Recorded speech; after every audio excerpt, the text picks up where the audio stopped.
Hey, what is going on, everybody? Hello.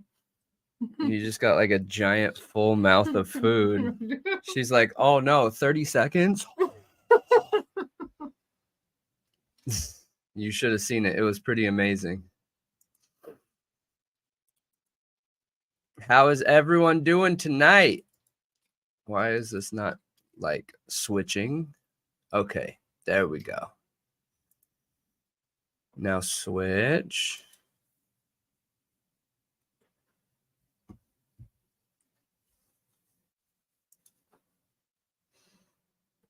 Are we freezing or something? Hey, do we sound good? Do we look good? Huh? Good? What? I thought I'd strike a pose. Man, I'm super excited. I hope everyone can hear us and see us because I want to talk about this. Like, super excited to talk about this.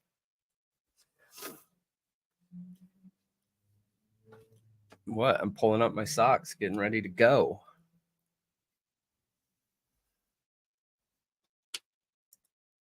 All right, so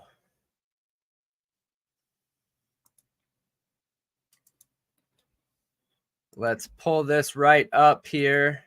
So, just to give a rundown, I figured that I'd give everyone a few minutes to get in here and let my Tums kick in. My stomach's kind of bothering me.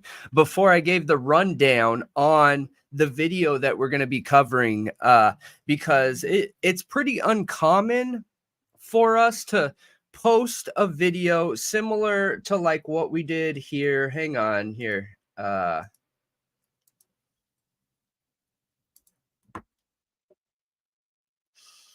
Yeah, it's pretty common for us to pull something up like this, like uncommon, and we've never done this before. But it's such a new video that I had to talk about it. The content is too good, but I didn't want to take any views away from Drip Drop and Crime Circus. So I figured that we'd post it ahead of time. So I hope you guys have had the chance to go and watch this video.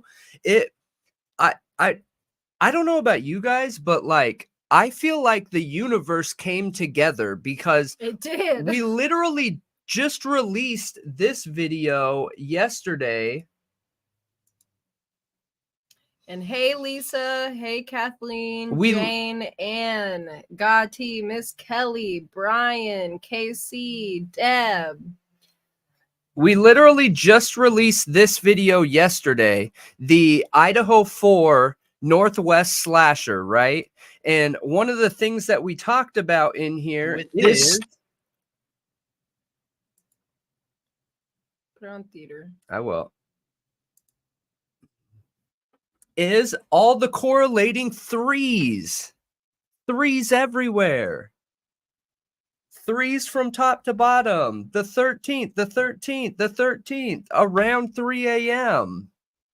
I mean, you know what's funny is once I saw Drip Drop's video, I appreciated the fact that we included Julie Ray. Because look how many 13s are involved in that. Now it makes me wonder, because we approached this topic. Yeah, Delphi is another, is it Delphi or Delphi? Delphi is another 13 number. And one of the girls was 13. And Tommy Lynn Sells this crime right here, you guys.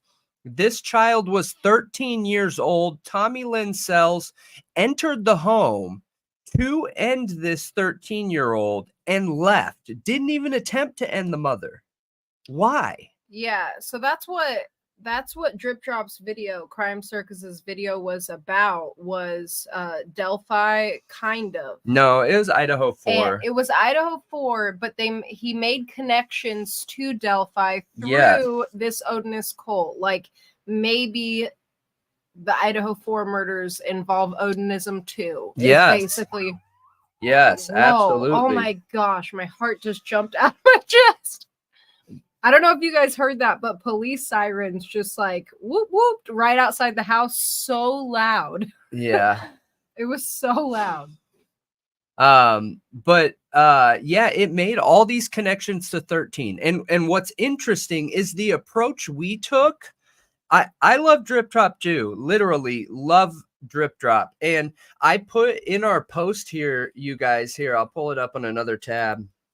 Yes, Delphi is like a lost city in Greece, is from what I saw when I looked it up the other day. I really hope that Drip Drop watches our stuff, because I would love Drip Drop to be our first talk show guest on here. That would be amazing. I don't know if he's done any live streams. I don't think so. We can set it up in a way where, you know, he can stay in character and given amount of time to respond to questions. I completely understand that and everything. So I wonder if it's possible. I might have to reach out and see, because I would love to hear more takes and ask more questions. And maybe it just doesn't fit with his type of content creation. I don't know, but you know, closed mouths never get fed. So I'll ask anything, anyone. I don't know if he's Canadian. And yes, through family connections, like the Idaho 4 could be through basically revenge. Yes. Because of Steve's brother. Correct. Yep. The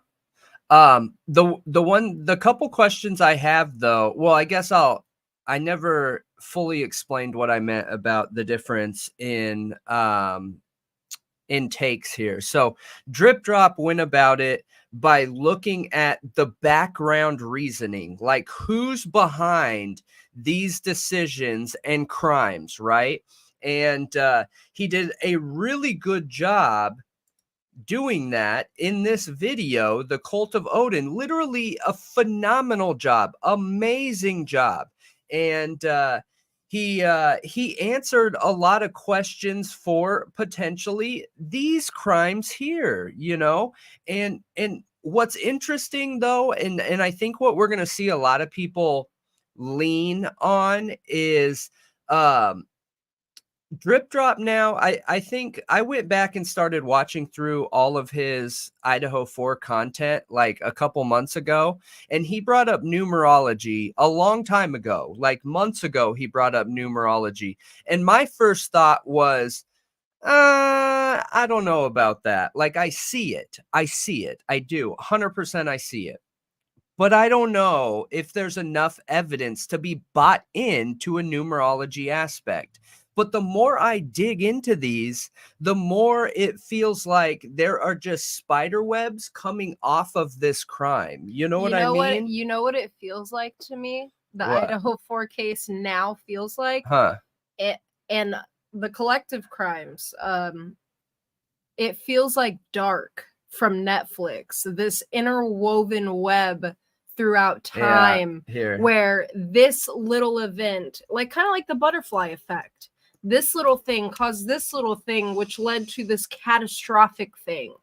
That show was incredible to me. Like, I loved that show, but that's now what Idaho 4 feels like to me. Yeah, it can to me too. And hello everyone. Hello Joanne. I know Malia said hi to most of the people that were on here originally. I apologize if I didn't say hello. Yeah, hey Joanne.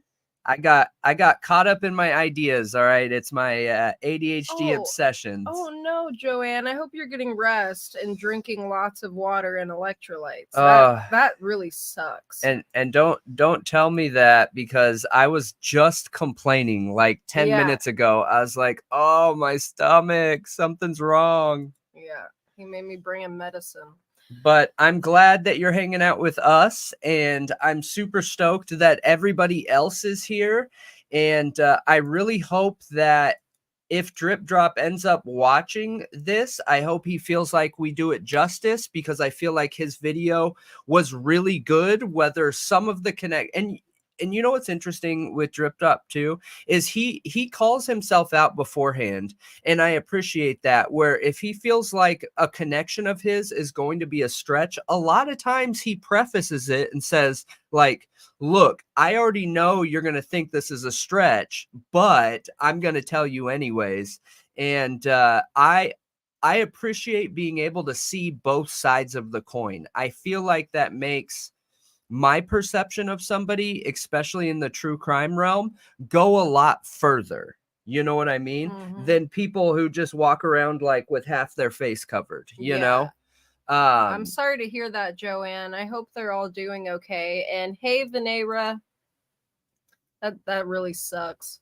Yes. Hello, hello. So, you know, the connections, like, I knew they were going to be striking because he prefaced it with that. Like, and I feel like usually when he says that, it's going to be something that is like, whoa. Yeah. You know? Uh-huh. So, but I also can't get past the numerology because my logical brain goes to, I got you. Why do all these crimes keep happening surrounding the number 3? I got you. Okay. So, and I was thinking about this earlier after I had watched his video. Okay. So, there was a comment that we made last night. Ian, hello, hello.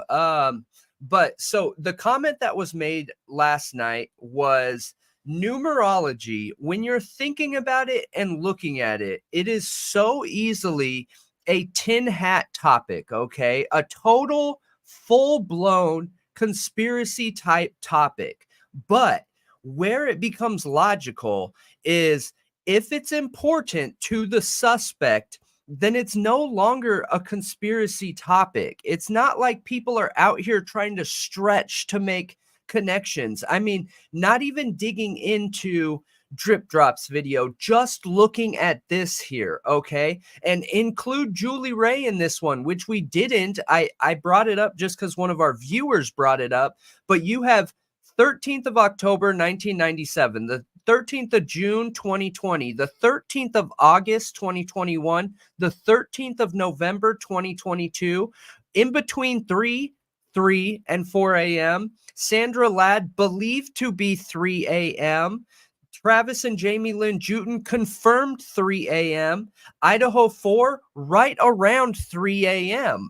And then you have ages of Julie Ray's kid where Tommy Lynn Sells entered the home and only focused on the child, the 13-year-old boy. Okay, there's another 13. What else can we pick up here? If Kaylee and Maddie were the targets, their age combined is 3. Now I understand that's a stretch. I get it. But if we're trying to make connections with 3s, then you got to be able to look at someone's age, the addresses, everything. And you can create 33 out of the address too at 1122. You know what I mean? Like, so is this tin hat looking at it like that? Absolutely. But is it important to the suspect? If it's important to the suspect, then we would be fools not to look at this, to try and make connections, to try and assess situations of past crimes, potential new crimes, and everything in between. Right? Yeah. That's how I feel about it.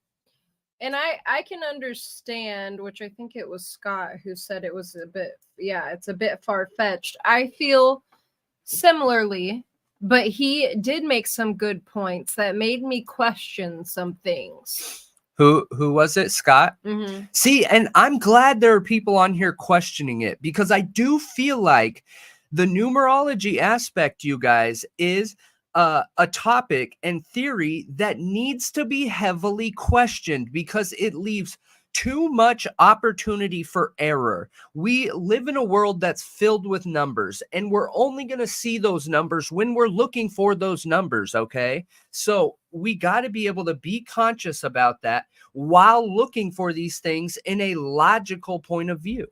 Mm-hmm. You know what I mean? Yeah, and Casey, I think you're the one that brought up the brother, Nathan, actually in a previous live. And then I think you went back on it and said, actually, I think it's the wrong one. Because you were alleging crimes from his past too revolving around drugs. So I would also like to know that source of information, how we know what crimes he committed, how Drip Drop found that. I want to look into that. Wait, how he found what? What Nathan Yeah, Gonzalez, how he found that information. He didn't find that. That came out about a week ago. And it just wasn't able to be confirmed. I believe someone from Reddit released that information because Nathan had the same last name as Steve. Somebody was theorizing that there's a connection between Steve and Nathan, and that they believe Steve could have been the eyewitness. They believe he could have been the eyewitness, but based off of Drip Drop's research, it now sounds like it ended up being the son, not Steve. But it also sounds like Drip Drop was able to confirm that, yes, this is Steve's brother. Oh, wow. That's really... Joanne said she first learned about the Odinites and Odinism when she was researching child trafficking in 2020. Yeah. Wow, that's wild. Yeah. Gonzalez. Yeah, I was like, I had to repeat it a few times. I always unintentionally mess up their last name. I have to like correct it in my head every time. So, I don't think I'm going to release this information right now, you guys, but when I very first heard about Delphi and the Odinites, my red flags went off, okay? My immediate, because look, for us to look at situations like the Idaho 4 and Brian Kohberger and think that, what the prosecution does by character assassinating can't be done in reverse. We got to be able to keep that in our peripheral, right? And if you're a defense attorney and you need to get your defendant off, then you want to paint their character and image in a positive light. It's almost like, who's going to beat us to this? You know, who's going to paint the character in a positive light or negative light? Now, I also know some attorneys won't engage in those types of behaviors, while some will. Winning is winning. And then you have attorneys that see court as being completely separate from the general public. However, we've been shown that the character painting or assassinating, whatever you want to call it, works. It 100% works. So when Delphi information came out, I did not believe it, you guys. Right away, I was thinking, nope, that's his defense coming up with an approach. And honestly, I think it's an incredible approach. Like, it's amazing. You know, I think it's a good idea to be able to attach it to something that is socially relevant while simultaneously disgusted, like cults. You know what I mean? There's not too many better things you could attach that to. Like, hey, my defendant's a victim of a cult, or my defendant's a victim of a serialist. Like, dude, that's top of the top. There's not much more you can do, you know, to match that. So I went digging, though, right when that came out. And to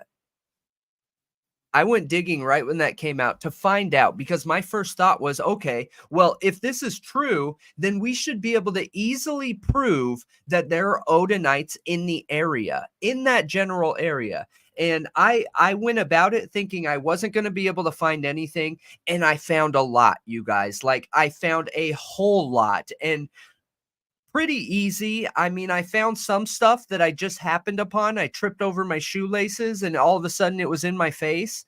Your analogies always crack me up. Yeah, dude. ADD analogies. What's up?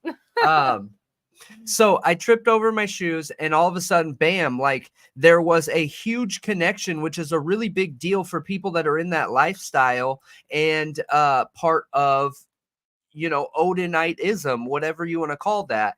And from everything we see, confirmed Odinites tend to be found in, you know, these certain areas. But I just want to be able to confirm that a little bit more before I release that information, because that information could end up hurting somebody's income. Like it could really hurt somebody's income if there isn't some sort of confirmation.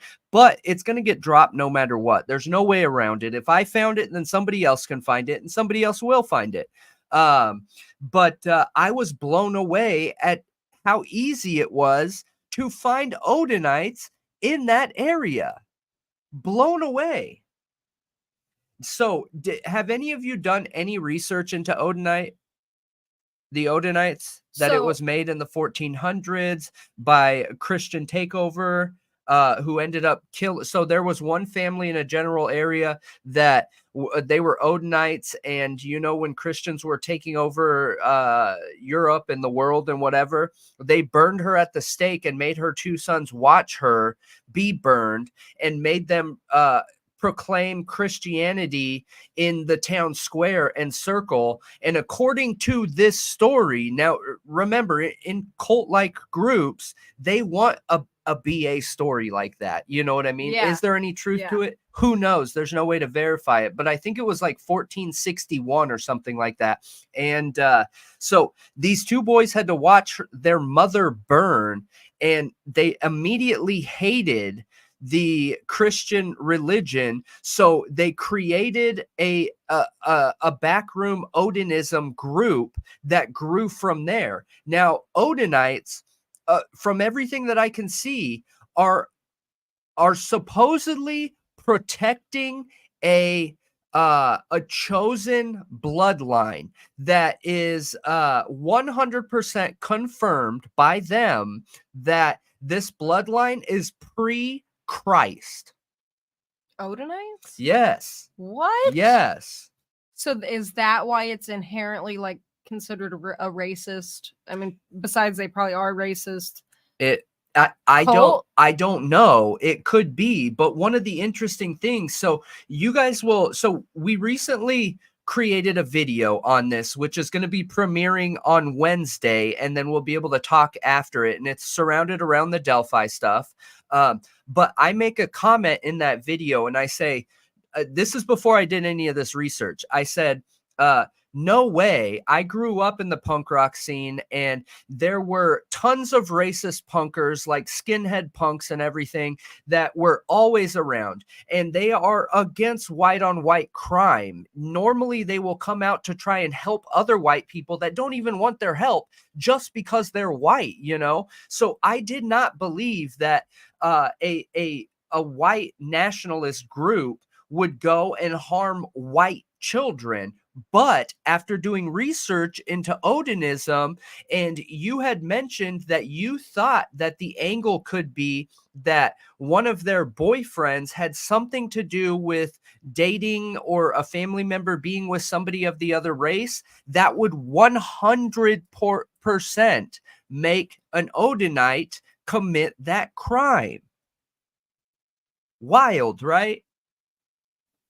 Yeah, blew me away. And when we were talking about it, you were like, no way, no way. I know. And I put it on the screen that, you know, that's not true, what I just said there. So like text comes up and says that, but they're not your common white nationalists. I don't think it's about them being white, so to say. I think it's about them protecting this so-called bloodline that is pre-Christianity, based on everything I'm reading. Interesting. I'm not done reading all that stuff, so there could be more, but that's just the connections that I'm making currently, you know?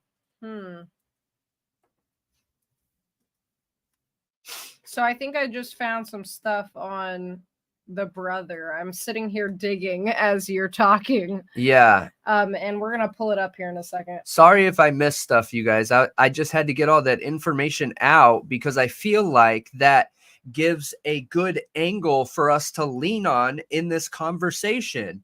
And with how important 3 is to them, here, let me pull up the Odinites. Ah, my nose is so itchy.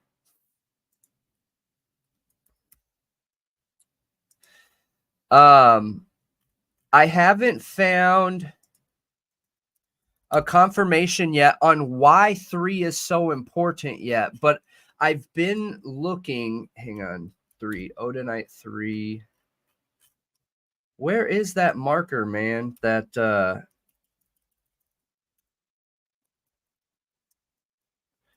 I don't want to go digging through Drip Drop's video, but for anyone just hopping on here, we said it in the beginning of this video. Yeah, I saw that, Brian. Thank you. Thank you. Thank you. For those of you that are new here, I am helplessly addicted to nose spray that I started not knowing that you get rebound swelling and can't get off of it. So all my nose problems that I always have are from that dang spray, man. But I did get that, and I am gonna buy that. Gosh, why am I having? Maybe I need to go to DuckDuckGo. Hang on.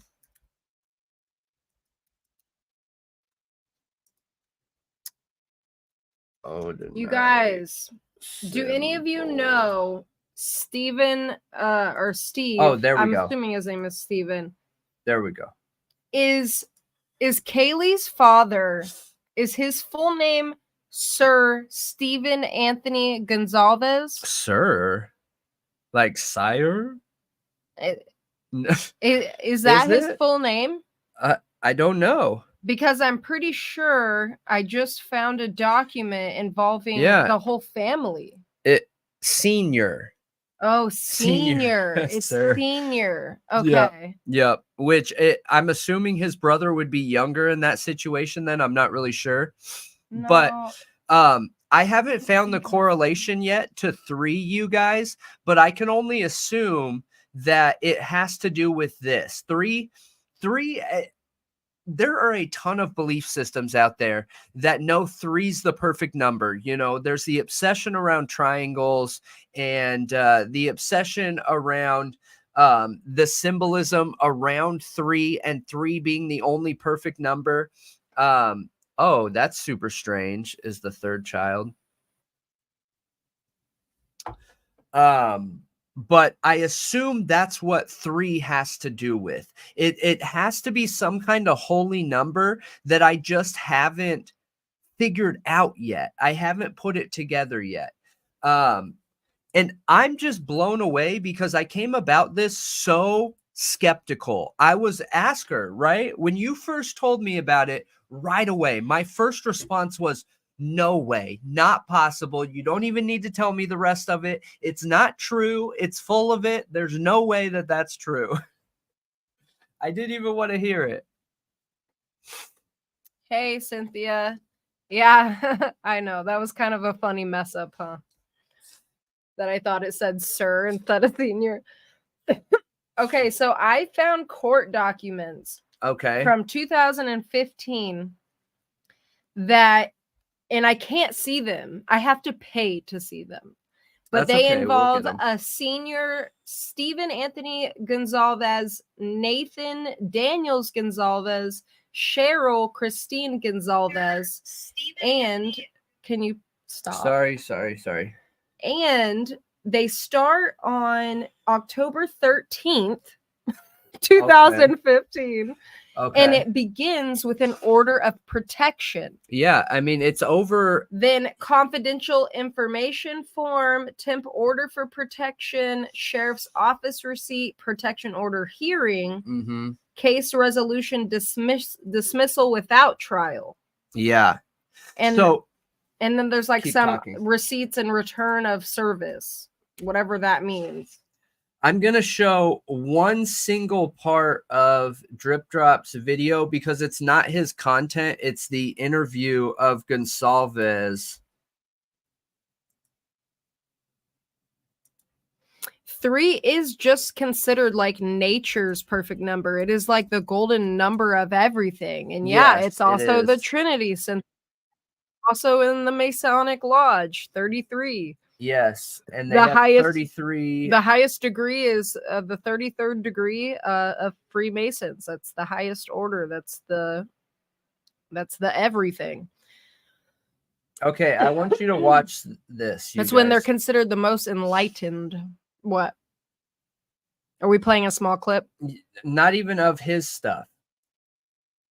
Oh, this is super important. Yeah, this is not even of his stuff, but please, you guys, for everyone new that's coming on here, I never, ever want to take views from somebody. Like, content creators put a lot of work into their stuff. I'm telling you, like, we don't live stream on weekends because I'm editing all weekend from the morning to the night. So I can only imagine, and we're unscripted. So I can only imagine how much editing someone like Drip Drop has to do to make a really good video, where ours is unscripted and open conversation. So it's a little bit different. So please, please, please, please go watch his content, like it, give him some Thought Riot love on the video. And because I don't want to watch anymore except for this one part right here. What can you tell us about the targeted attack? They have told us that it was targeted, but they told us they can't tell who. I'll cut to the chase. Yeah. Their means of death don't match. Maddie's They don't. and Kaylee. Bro, did you catch that? Their means of death don't match. No, she nudged him like he shouldn't be talking about it. Yep. And Watch. hold on. Their means of death do not match.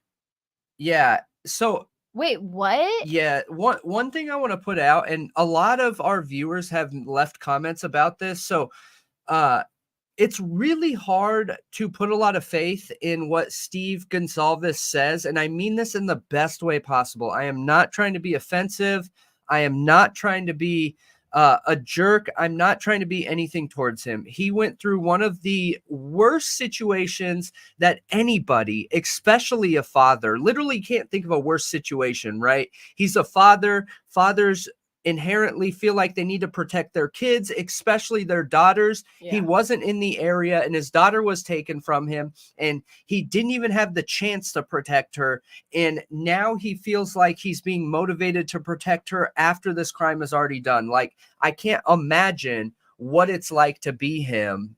So he's going through a lot of trauma on video. We see it. We see him going through emotions, like making statements. I'm not going to be one of those crying fathers. Like, there's something wrong with that, which there's not.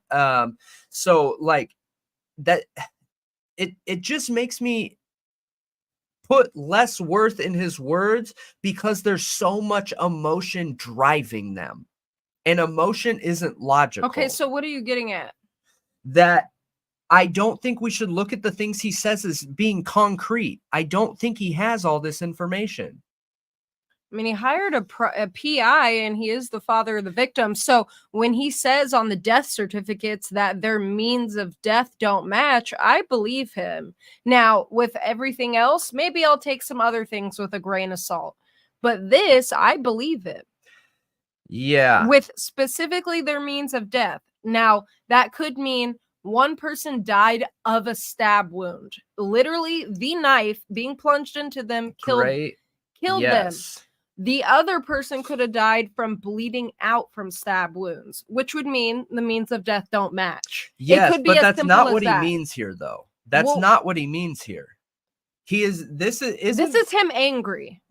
Which is my point. Yeah. Which is my point. So isn't this the interview where he goes to say that they didn't need to go up to the third level? Like he's not referring to, one was a throat injury and one was a stabbing injury. He's what it looks like he's getting at is some kind of additional information that isn't out there. Yeah. So I think it's important to focus on that. But what I think is even more important is not what he's saying, because again, he's going through his grief, he's going through his trauma, and those things aren't logical and they're very hard to deal with. Why does she get scared? Why does she get terrified and bump him like this? Like, stop talking, bro. What are you doing? And what's Yeah. interesting is while he's talking, they stop making eye contact and looking at the reporter in the face. Yep. That's discomfort, you guys. We Yep. see it all the time in sales. You know, I know most of you know this, but I'm a high intensity salesperson. When someone stops looking at me in the face, something's wrong. Something is wrong. I need to take a step back, reconfigure what I'm doing, and try and find out what's wrong in this situation, because I either said something they feel like is going on wrong. Like, you know what I mean? Watch. She nudges him. It's weird, and I haven't seen this except for little clips. Told us that it was targeted, but they told us they can't tell who. I'll cut to the Look, chase. eye contact. Their means of death don't match. Maddie's They don't. Boom. and Kaylee's cause of death, Boom. it does not match based on the autopsy report. They don't match. Yeah. Would indicate that one of them He doesn't have may to go have up been the the target. steps. Let's stop playing games, guys. I need somebody to step up and be an Why didn't you out to pause there? That was my biggest question. Is he said he didn't have to go up the steps. Oh, that's his words don't even matter to me. For me, it's the body language. He could be saying anything. He could be saying banana 10 times in a row. And Okay. I care about her body language and why she doesn't want certain things being said. I get that, but why did he say he didn't have to go up the steps? I don't know, and I don't think it matters. I think he's I a think it grieving matters. father, and I don't think it think he knows matters. anything about the crime scene. I think they've been left in the dark, just like the rest of the public, and I don't think it's fair, and I think that's why he comes out and he talks so much, because he doesn't feel like the situation is fair. He wants cameras in the courtroom. He wants to know what's going on. And I think he should be given that. I think the next statement he makes when he's really angry is on point. That is his daughter. Are you kidding me?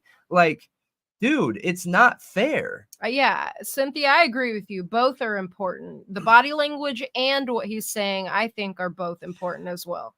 But Because- the only thing is, we can't pick and choose what we believe. And he's been proven to not make sense. That's why I'm saying that. It's not like we can be like, oh, you know what? This doesn't match a narrative. So that was his trauma. But this piece, this makes sense because this matches my questions for the has crime. he said anything that's been disproven? I mean, Or has he said things that he was alluding to things and it doesn't make sense to us because we don't know what he's talking about because we don't have that information? what information does he have? Because don't they know. don't have any information. I mean, I wouldn't say they don't have any. They have barely more than us, but I think they have more than us, just barely, because they spoke to the coroner before the gag order and he hired a PI. He's going Yeah. to have more than us, but they said themselves it's not much more. I just look, we either need to take everything he says or nothing. There is no in between. We can't really pick what we can choose to say and not say. Okay, so we saw 2 mattresses the other night with blood on them. Like, this idea that they could have not been ended on the 3rd floor is not possible. That is not possible. So what he's saying right there is not true. The second mattress, we couldn't see as clear of an outline, but but you could see it. I don't know. You can totally see it. So I would say what he's saying right there isn't true. Yeah, I don't really like, I mean, maybe it's not true. I don't know. Maybe at this point in time he thought that. And I think that somebody made the comment that they thought the police was giving them some info and then it just got cut off because of the gag order, which is what I think happened. And I can't be all or nothing with it either, J. Ray. I'm not going to draw that line in the sand. Yeah. Well, I don't think what I'm saying is as clear cut as all or nothing. What I'm saying is we either believe him like he's got it together or we question everything that he says. There's either I think an that's- element of trust and he has his emotions in check, knows what he's talking about, or he's trying to figure it out in an emotionally unstable state of mind while throwing out theories and trying to make connections in the same way that we do. Because unfortunately, I don't think he's been treated fair, and I don't think he knows enough. I think the one thing that he probably knows more than anyone else is his daughter's injuries specifically. I think I think they know that.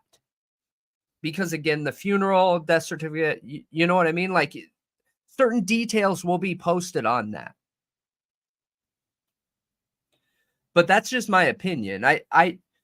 I understand I could be wrong. I get it 100%. I could totally be wrong. But my perception of him is he doesn't have it together because he's a grieving father who hasn't been treated very fair in this situation. And he's trying to figure out what happened to one of the most important things in his entire life. Yeah. And not being helped with anything. And he's not emotionally stable and under a fair state of mind to be, you know, an investigative, unbiased, logical point of view and reference to this crime. That's just how I feel. I see what you're saying.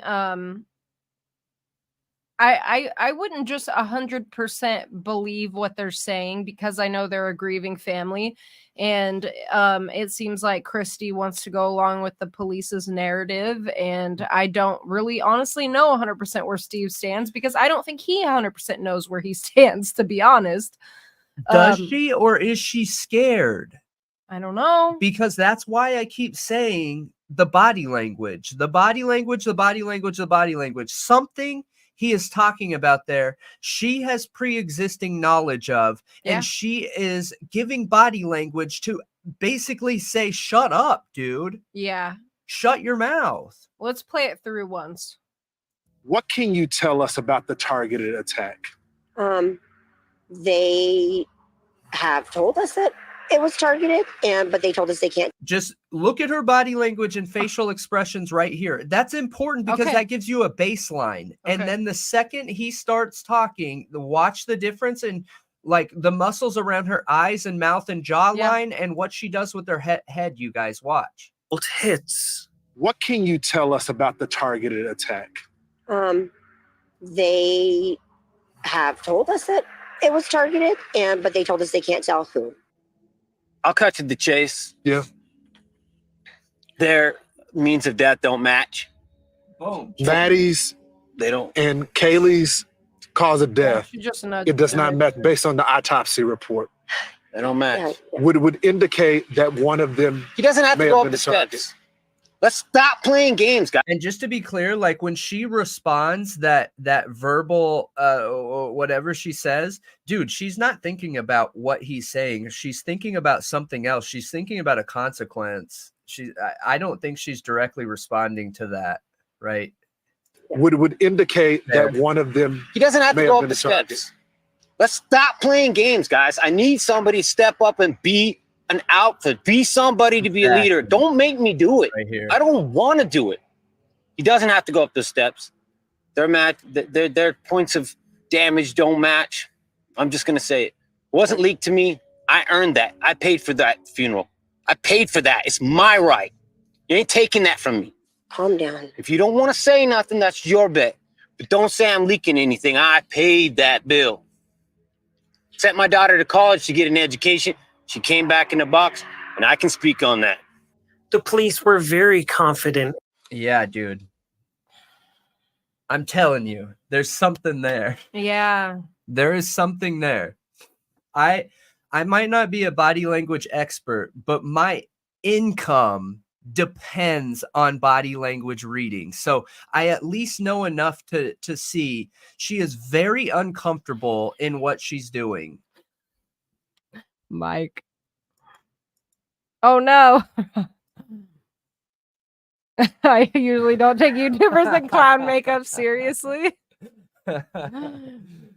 Dude, that's so funny, Mike, because I It think is you've funny. been here before but right when we transitioned to true crime, I just happened to come upon one of Drip Drop's videos, and I pulled it up, and I should go back and find the video because I want to get a picture of my face. But when I saw it, I was like, oh, what is this? This can't be like good evidence of what we're trying to figure out. So then I switch and then pull it back up again later. And I'm like, oh my God, where have you been all my life? You know, it was really funny.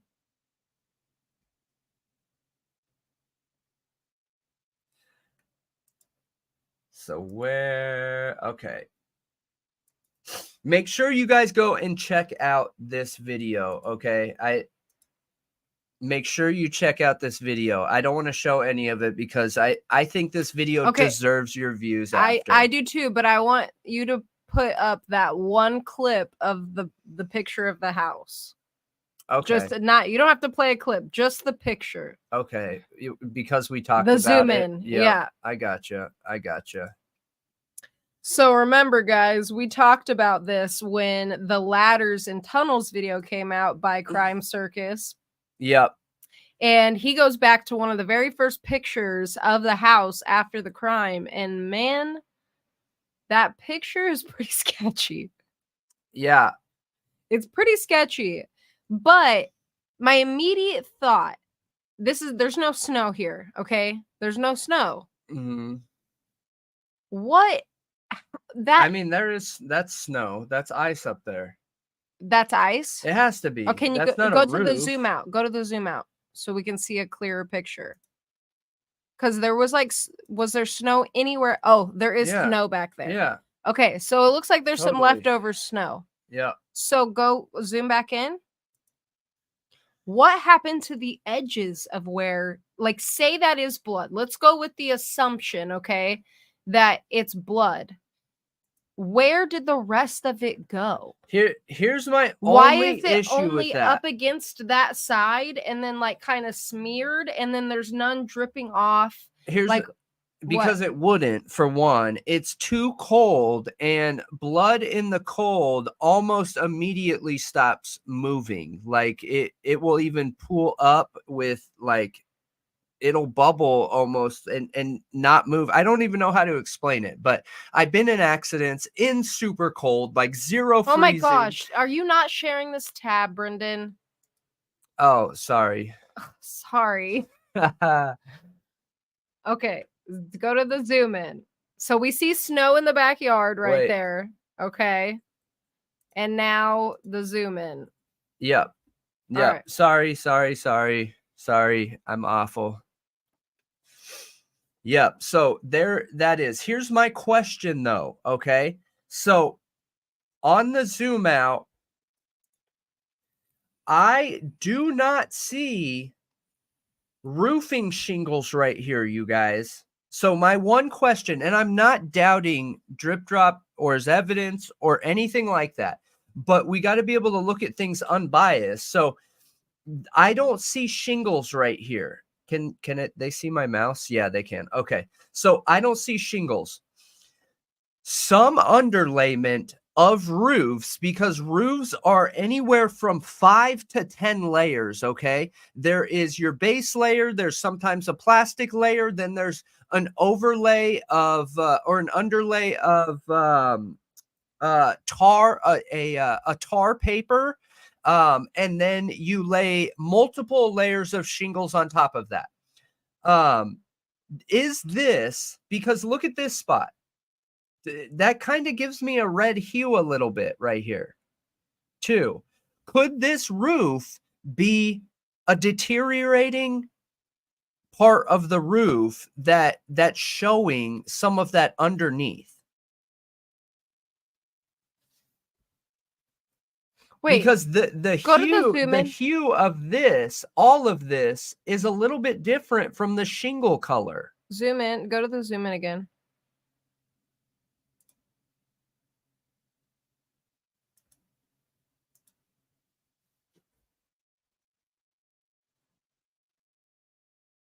Look, that almost gives a little bit of a red tint all over, which makes me wonder, You know, could it be part of the roofing material?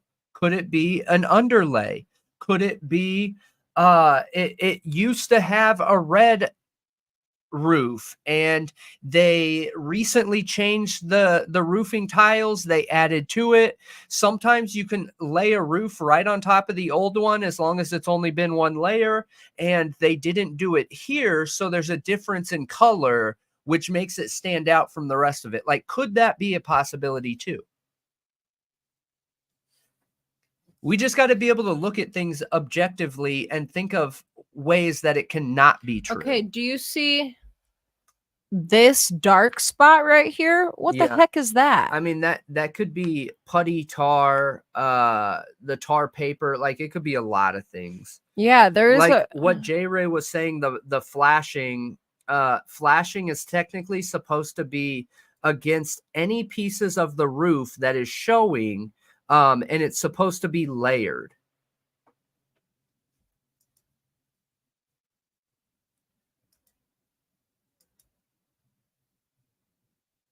That does look kind of red right there. It does a little bit. It does a little bit. But that's so suspect. So suspect. It's really weird. It's right outside of Xana and Ethan's room I agree. too. And it's a lot. Whatever it is, it's like a Agreed. lot of red. Agreed. So here's another theory that leans into Drip Drop's theory, okay? So wipe away the question marks that I was giving about what the roof could be made of, okay? They have updated windows. I need to do a little bit of searching onto the videos where people and police have gone up to the house, around the house. I would like to know if they're double pane windows, because in my experience, with horizontal opening windows that are double pane, you're never, ever, ever not going to have a screen that also slides open. I've never seen it with how expensive double pane windows are. So, could that spot be, and remember this, okay? There is a theory that Bethany saw someone naked. If Xana and Ethan were done second and you're the serial ender and you don't want to leave any DNA on the crime scene, could he have taken all his clothes off, threw them out the window, and then walked out of the house?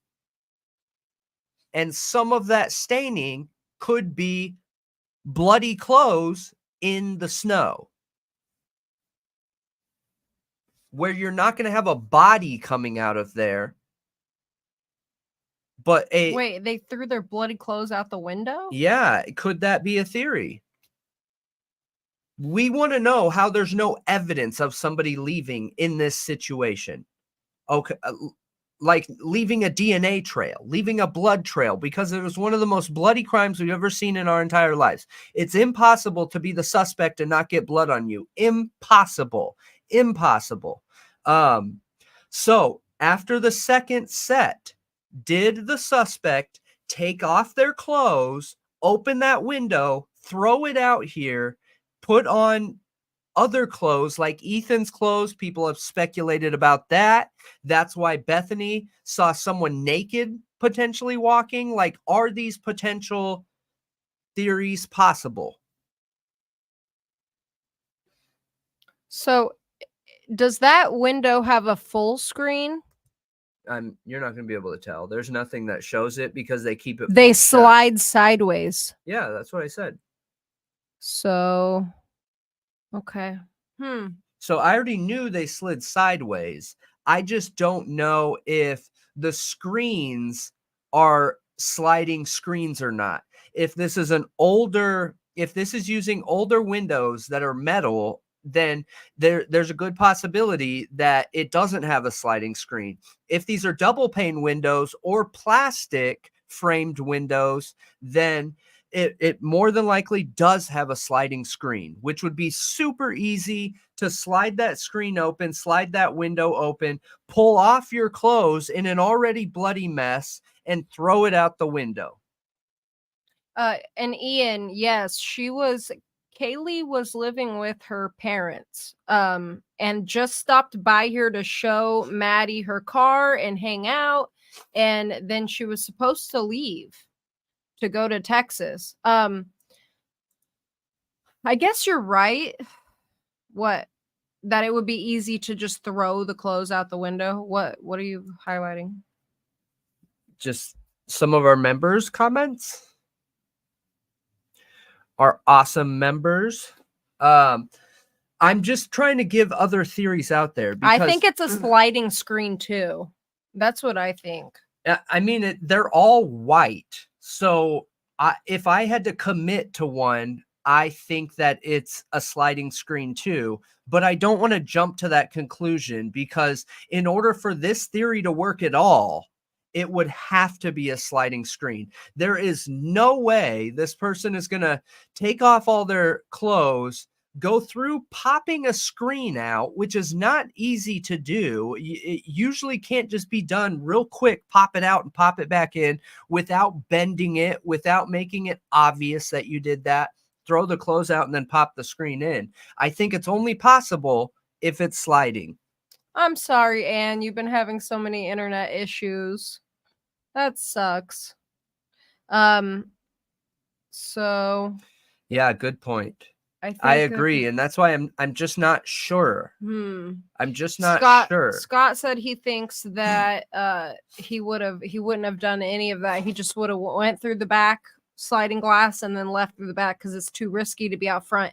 And that's been kind of my whole thing this whole time. But then there has to be a cleanup. It's part of the issue is it's impossible, you guys, impossible to be a knife-wielding assailant, end people in this way, and not be dripping in blood. Yeah. It's impossible. Yeah. Is it moist enough in this area to be algae, Lisa? Because that's a good one. That's a good theory. Algae is a good one. But in winter, like, does algae grow very well in winter when it's super cold? Because there's literally snow on the ground still. That's so funny. You caught that. What? Moist. Is it humid enough? I said moist on purpose. Oh, okay. But yeah, so I think it could equally go either of those directions. I really do. We should Google the house, like somebody said to. I already lost it. Not live. What? So you search what you're looking for first, just because I don't think I have any of the security settings turned on for us not to have a naked person pop up somehow, you know? Okay.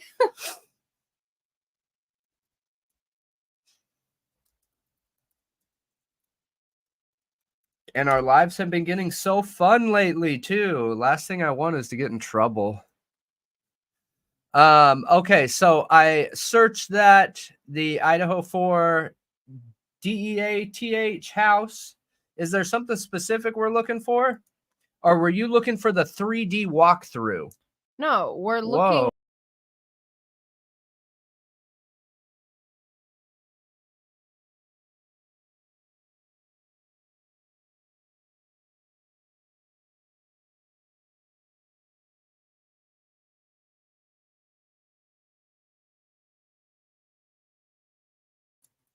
There we go. There we go. Sorry about that. Yes. The Northwest strikes again. Northeast. Northwest. Northwest. I know. For the windows. Okay, so hang on. Let me see here. Why is it doing that? Did it just happen again? Yeah. Okay, so we're going to search over here. Is it happening every time you search on that? It's happening every time I click over, which is strange. It's never done that before, but that's okay. Yeah, Kanye's kid is Northwest. What if Kanye's the Northwest slasher? Wha- That's super funny. Why would he name his kid Northwest? Okay, what do you think would be better? The police videos? What do you think is No. the closest? We're looking at the Image. house I about know. okay. I know what we're looking at. I need the Okay. closest picture of a window. Hmm. Oh, they're talking about like Zillow. The ad. Got it.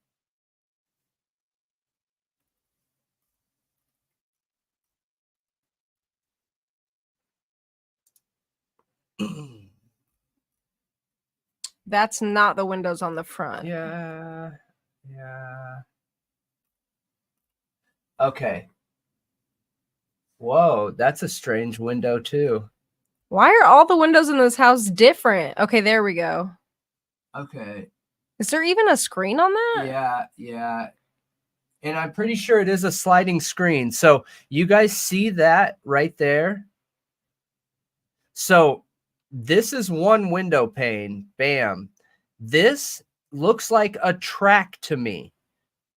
That track would be the screen, and then the window sits just outside of that one. So I believe this has horizontal moving screens. Based on this track, this little gap right here. Because if it doesn't have horizontal screens, then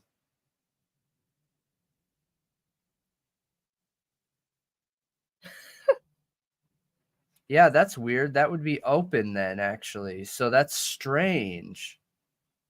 Here, let's find a different one in the front.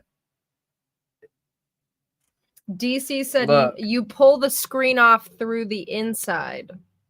I don't think you need to with these windows, but yes, you can pull it off in the inside. It just depends on how old that window is.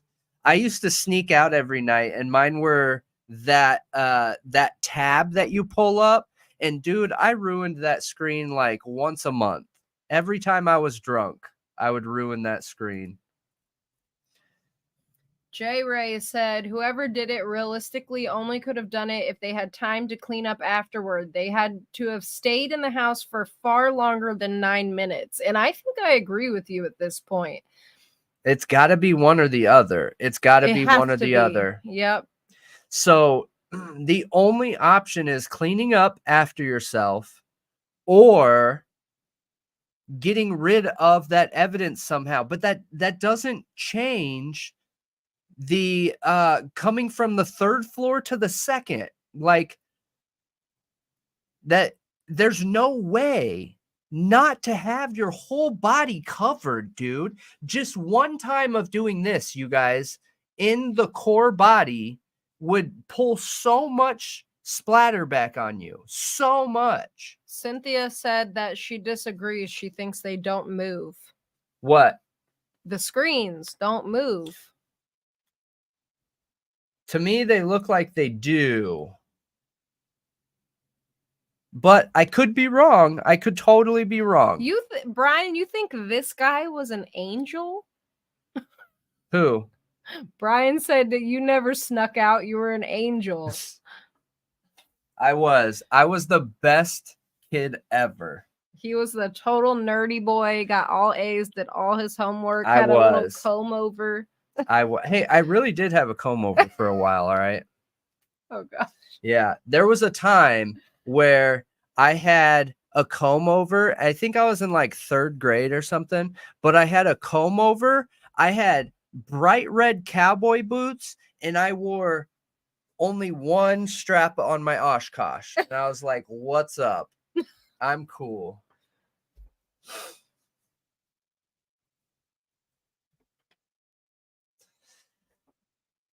Yeah, I was a troublemaker, man.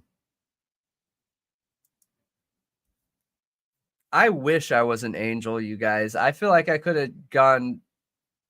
I haven't done bad for myself, but I just think that I would have been more likely to get in some kind of science-focused career around the legal system so that I could really pursue my serialist dreams. Okay. I'm just kidding. Her blinds were very disrupted after the incident, Lisa. So you're talking about Xana's blinds were really disrupted. Can we find pictures of the house right after the crime scene? I mean, right here. Yeah, the All blinds. the cars are still there. Oh. All the cars are still there.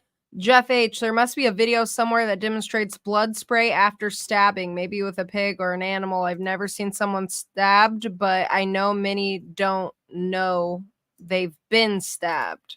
Yeah, I've been stabbed and I didn't feel it.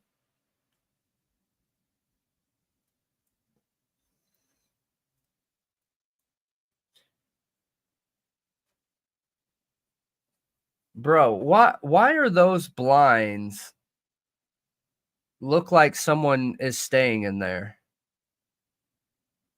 What? Those aren't like your basics. That's supposed to be the empty room, right? Yeah.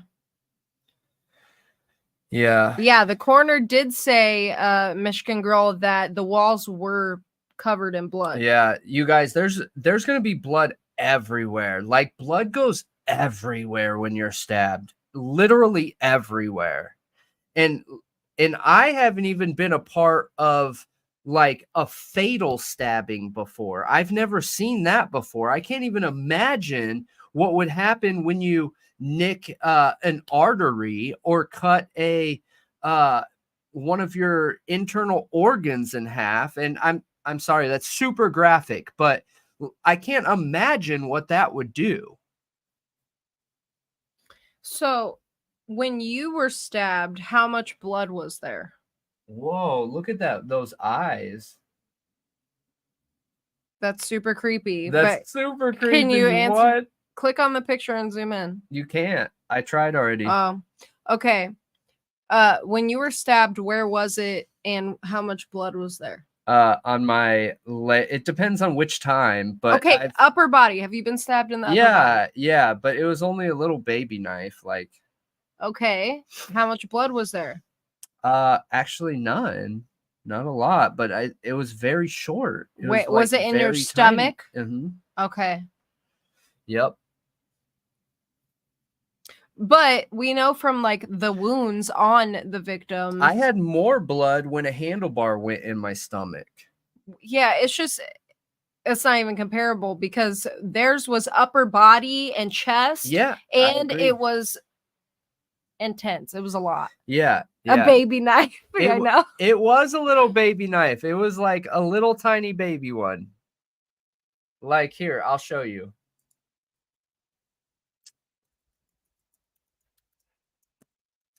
Wait, I don't know if I'm allowed to.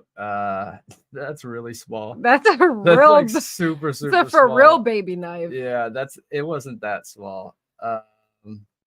Hang on.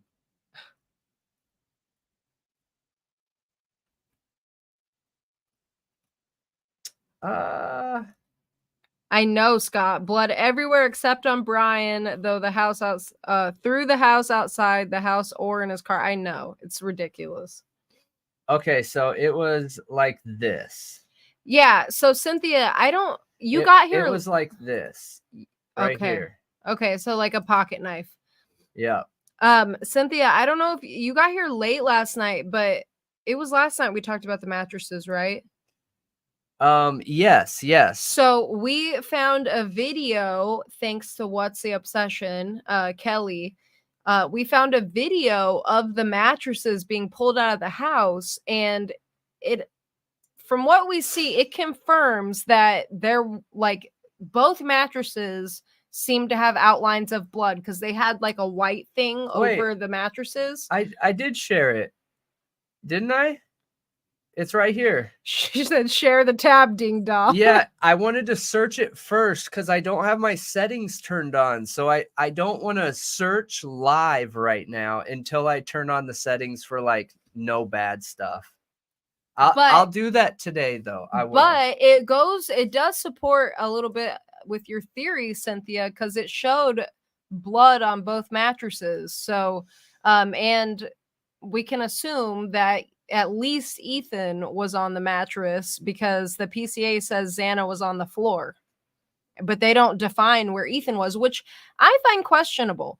They said where everyone was except Ethan. They just said he was also in the room. Yep, I know. It's annoying. I know. It is disrespectful, Brian. The way they removed the victims' things from the house, honestly, was disrespectful. They were taking it all out and putting it in truck beds in the open. Like, it was really weird. Yeah, it was strange, but is there a right way to remove it? I do feel like It's they not could have done typical. it better because we shouldn't have been able to find those pictures. Let's just be real. We shouldn't have been able to find those pictures. I think that the fact that we could find those pictures is a problem. Yeah. So, Oh, Joanne, can we show that video real quick? what Do you video? still have it? Just the picture of the mattresses from last night. Okay, hang on. I'll just pull it up on It's in the our... email too, right? I'm gonna go grab another drink really quick. Oh, maybe it's in our email. Hang on. I'm gonna go grab a drink. I'll be right back. Yep. Yeah, it's super strange. There are too many coincidences here. There are just too many coincidences, you guys. When we're looking at the obsession around threes, it made me wonder right away that, hey, was Tommy Lynn Sells, who is a horrible person, you guys, awful person who intentionally broke into this house in Lawrenceville, Illinois to target a 13-year-old. God, horrible situation. But is there more connections than we realize? Is this going to turn into something that is this going to turn into something where there's going to be thousands of people a part of this Odinism belief?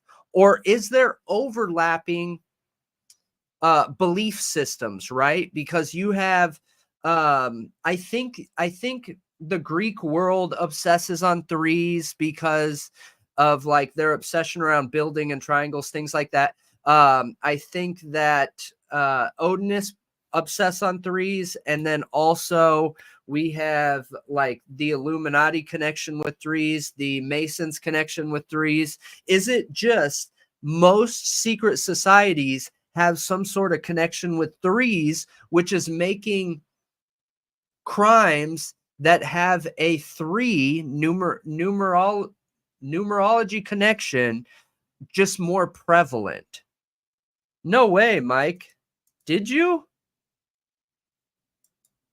Do you remember this?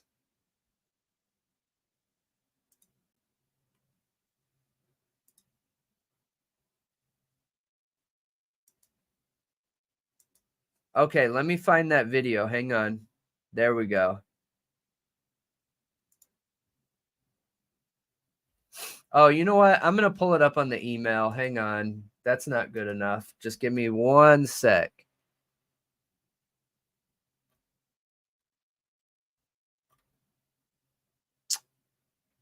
What was yesterday? The 24th? Oh, here we go.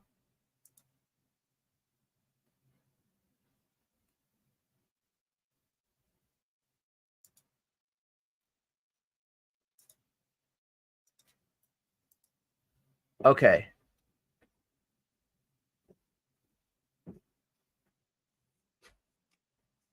Wait, are they doing breaking news too? What? We just started focusing on our breaking news. I was thinking we were all the only one doing breaking news. Okay, where is this? Just go to the good picture. I am.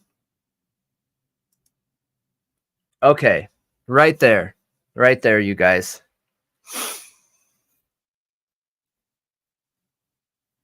Isn't there a second one that kind of shows the second mattress better?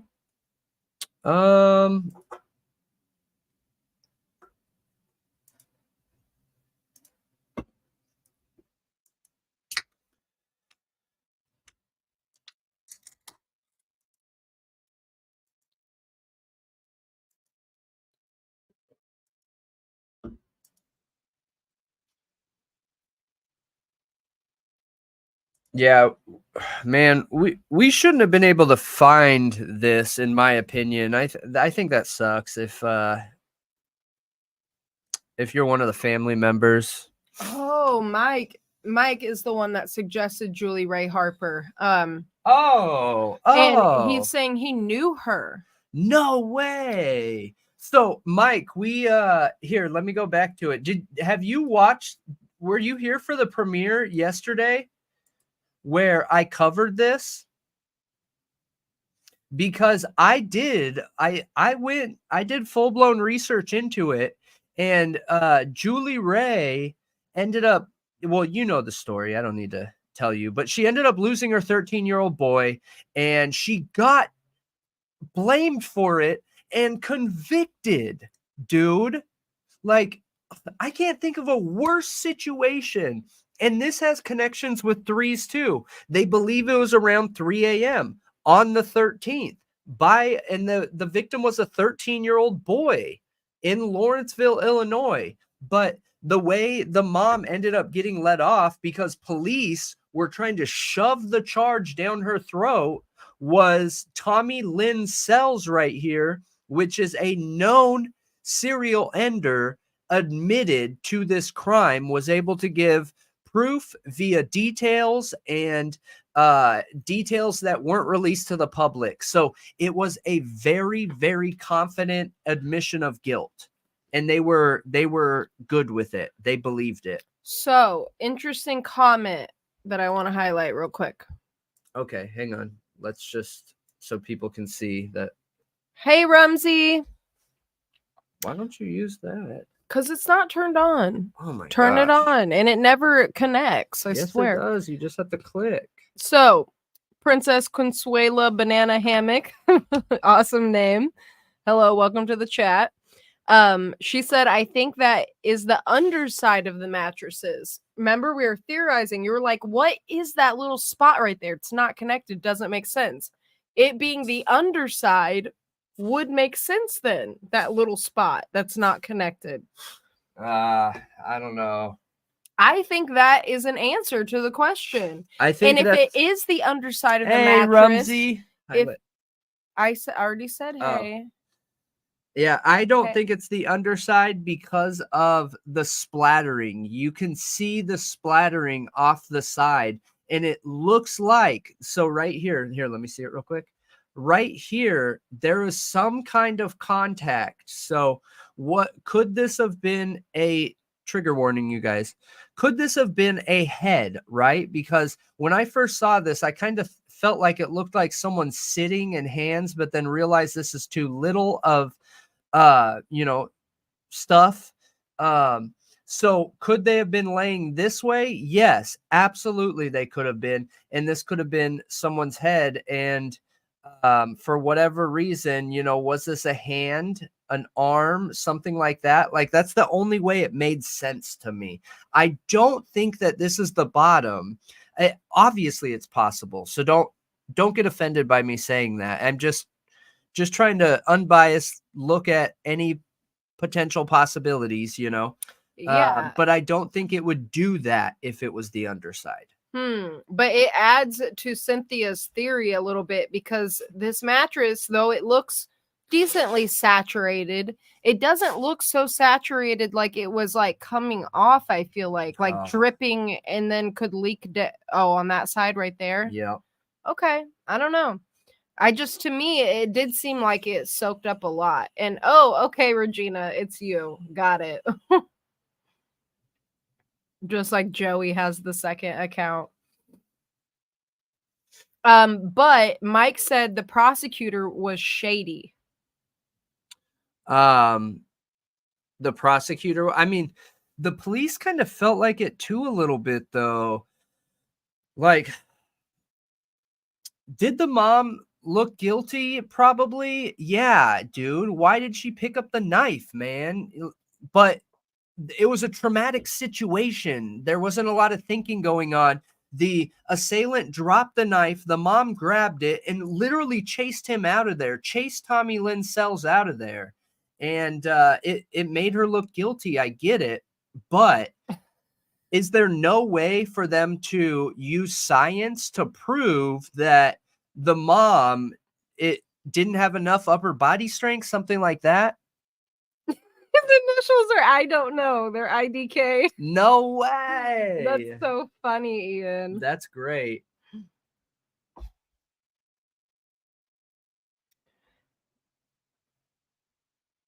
Yeah, I don't understand this either. Why they removed their belongings before the arrest and tried to tear the house down. I know.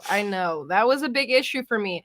And you were saying It wasn't to me. yeah, it wasn't to you, but that was once there was an arrest. That's when we were No. talking about it.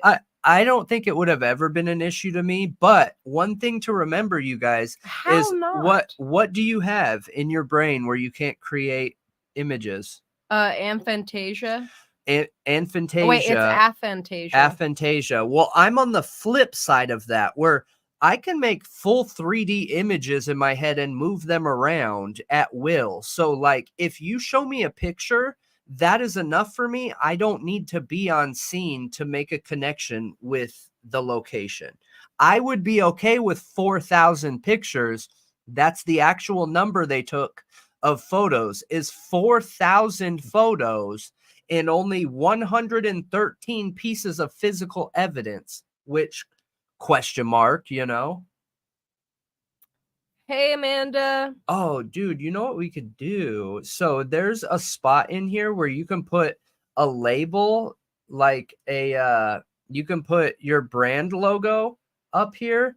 I wonder if we can put a red flag there. So like when someone makes a good question or statement, you know what I mean? We can hit that red flag and make it pop up right here. That would be cool. Yeah, I mean, I get it, Regina, them putting the worst side facing down to hide it from view, but it's kind of strange they're pulling this out with like a sheer cover in the first place. Listen, I don't know if you were on here when I was saying it earlier, Princess, but it's Regina. Or yeah, it's her second. Really? It's her second account. Regina, we should have never been able to find this picture. Let's be real. Like, this should not have been out. There shouldn't have been an accident in this way to where this came out, in my opinion. But it's out. What can you do? And now, you know, we're going to use it to try and get a better understanding. Any piece of information can help us get a better understanding. It showed them full on carrying the mattresses out, right? Yeah. Yep. Why? Are you hoping to see when they come out of the on Tuesday morning? Do they flip it or something? Like, do they flip it to be sure or anything like that? No, we don't really get to see much. Why didn't the camera person zoom? I know, dude. I'm not confident, you guys, that those mattresses look the same to me. They look the same to me too. Now that you mentioned it, Kelly on What's the Obsession was saying, "Oh, you can clearly see one's a twin and one's a full," but I can't see that clearly since you said that. The only way that I could know is it looks like the one in the white truck doesn't fit perfect, but that we don't know if there's something right here. We don't know if this is a shorter bed, like less wide than this bed here. We don't know that. This could just be it laying on the back tire, whatever it's called. I'm ADHD brain right now. But we don't know. So I'm not sure, but they look very similar to me.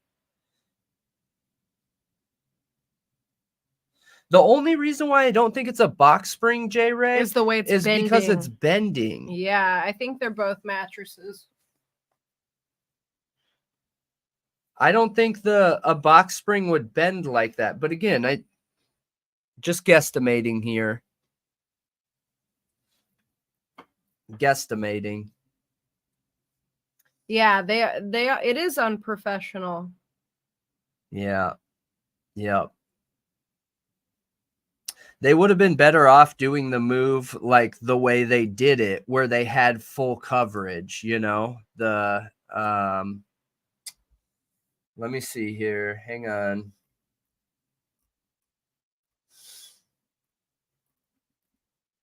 Wait, Regina, I'm so confused now. So are you? I'm so confused. What? So Phoebe Buffet uses Bro, no. Regina Oh, as no. her fake name when she gets married. Instead of changing her last name, she changes it to Princess Consuela Banana Hammock. I'm so confused. Okay, let me see. Idaho 4 movers. Oh, thank you, Amanda. Appreciate that. And all of you that are here. Yes, yes, yes, yes. We appreciate everyone here. Slowly growing, and it's been awesome chatting with you guys. Do you want to pull up the document that here? I just sent it in the email if you want to pull it up. What It's is about it? the brother. Yes, yes, we I want to should. know if And that's I also, actually the brother or not. yeah, here, we'll pull that up. So, has most people here watched the drip drop video?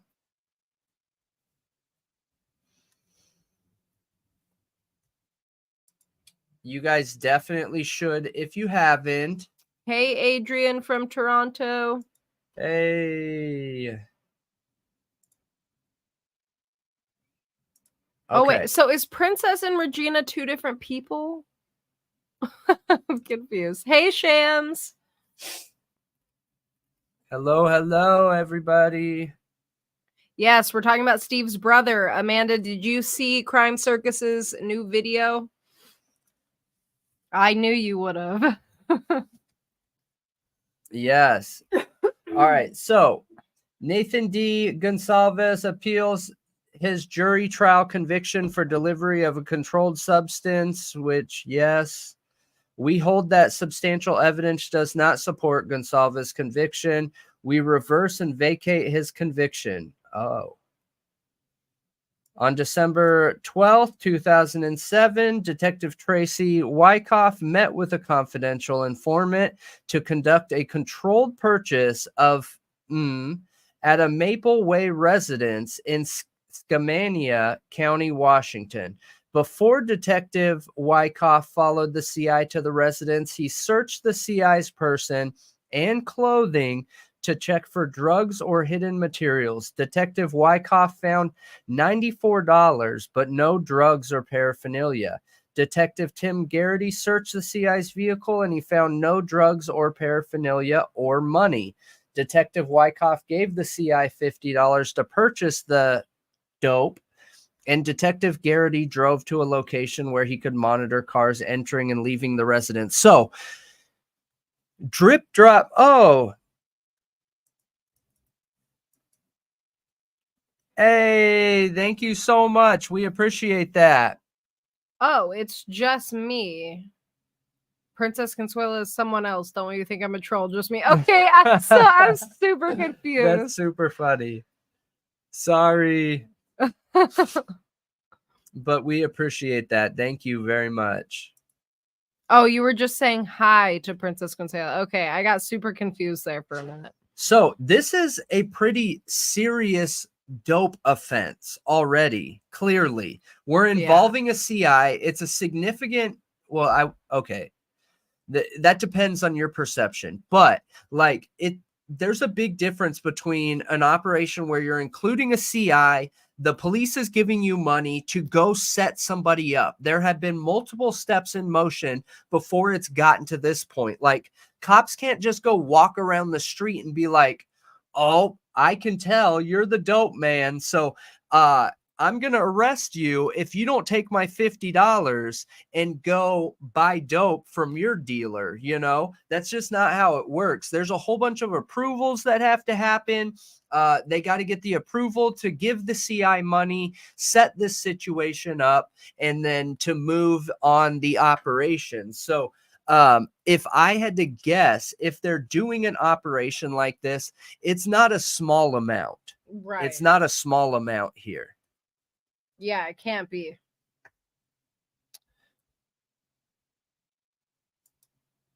Everything is a big deal Yes, involving it is. drugs in Idaho. Yes. with the 3-strike rules, like, I just am blown away that a state still has that. I know. Yeah, you should, Lindsay. You really, really, really should. And we say this all the time, but the first time we pulled up a Crime Circus video, I thought the same thing. And I can't wait to go back and look at my facial expression. But the first time I was like, oh, what? This can't be serious. How am I going to take this information serious? And then we watched his content and literally fell in love with him. It's National Daughters Day. That's awesome. Happy National Daughters Day, all the daughters in here. We appreciate all of you. Yeah, Amanda, you should do some research into so here's a tip. Don't look up Odin cult. Look up Odin Brotherhood. It is the same thing. Obviously, a cult isn't going to call themselves a cult. They are a brotherhood. And they are the ones that protect the pre-Christ bloodline that supposedly is pure from pre-Christ. It's super interesting. It is super interesting. Do you have a link to talk about, like, to define what it is? No, but I could probably pull it up and find it. How many pages is this? I don't know. We don't need to read all of it. How about this is why, okay? This is what they're saying. Substantial evidence does not support Gonzalez's conviction for delivery of a controlled substance.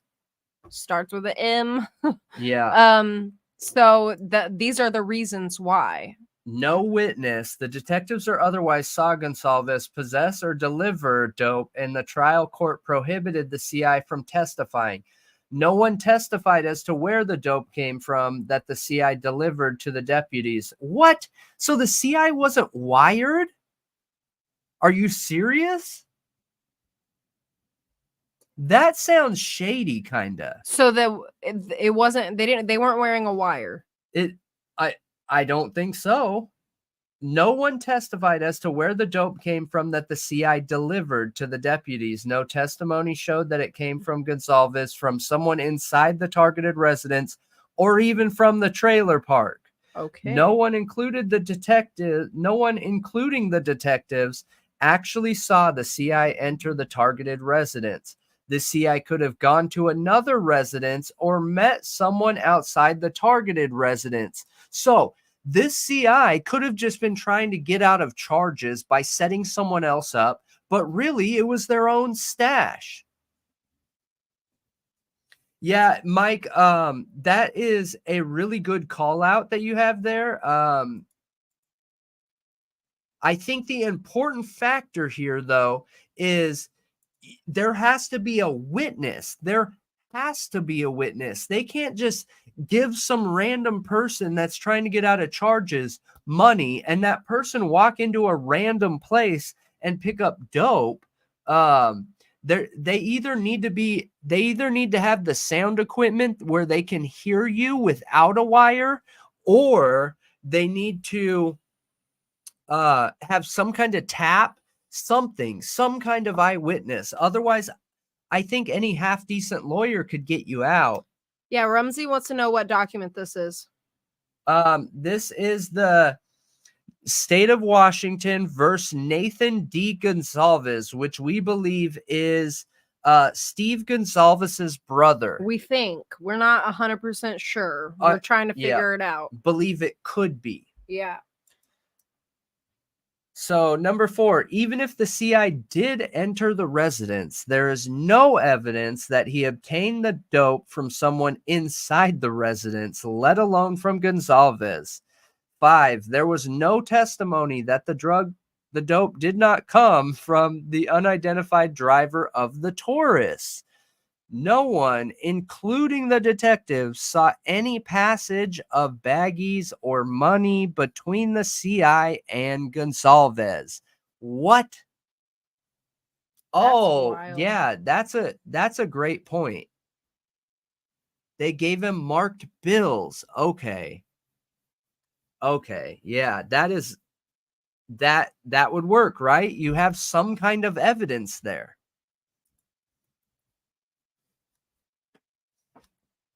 I've never been in a situation where like I was involved in getting some kind of charges like this. So I'm sure they have other smooth ways of doing it too. But yeah, interesting. Yes, Amanda. So you must not have been on here when I opened up the show tonight with what the Odin background is, the Odinist background. So I'll give a quick rundown real quick. No, I'm just kidding. But so the Odinists, based on everything I found, okay, when Malia first brought up the Odinist theory with the Delphi case, I didn't believe it. I was like, no way, not possible. That is the defense painting an image to be able to get him off, you know? So the one thing that I always try to do is I try and prove things wrong. I go about it from the angle of trying to prove it wrong. So the best way that I thought I could prove it wrong was going and searching the general area to see if I can find anything relating to Odin, Odinites, Odinism, Odin, whatever, right? And very quickly, I was able to find a whole bunch of information in the area. I was able to find literally a ton of evidence. There were a couple pieces that I tripped and fell into, and it was incredible, like incredible evidence that we're going to be talking about and dropping in one of our videos that is insane. It's just insane the amount of people that are connected to this and the amount of people commenting, taking part in, and everything else. But so once I confirmed it and was blown away that it's even a real thing, because I totally didn't think it was, I went to go searching on what exactly that is, and I was able to figure out that it's not Odinism cult. They consider themselves a brotherhood, and the brotherhood that they consider themselves, like their goal, their mission statement is they believe that they're back when the Christian religion was being forced across the world, there were Odinites or Odinism beliefs, and the Christians wiped away most of them. And there's this one family, this mom where the dad died, wasn't there, and she had two sons. And the Christians came, and she wouldn't, what's it called, renounce or denounce her Odinism beliefs. So they burned her at the stake, and they made the boys watch as they burned her. And those boys proclaimed Christianity in front of everyone so that they could be let go and continue living. And those boys in the shadows continued Odinism and Odinites or whatever. I forget what the exact word is, but they grew this belief system, and they believe that they have proof of a pure bloodline from that time that they protect. They protect with everything this bloodline that is pre-Christ. So any situation where they're ending people or anything like that, they believe that this is the reason why. And what's interesting is in the Delphi case, Malia had heard that the reason why that the girl got targeted was she had a family member that was in a relationship with a non-white person. It was an interracial relationship. Yep. Yes. Yep, an interracial relationship. So could they have been a branch of this bloodline, and they saw it as ruining the bloodline, so they had to act on it? I don't know, but all of it was super interesting. And if I'm being completely honest, it sounds like a great story, but is there any actual factual evidence to it?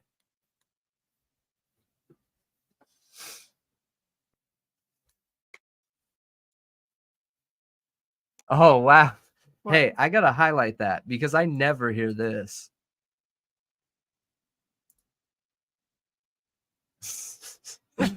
Dude, my memory is so bad, you guys. So bad.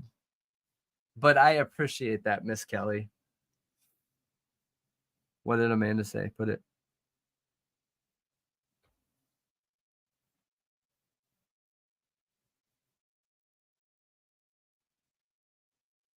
Yeah.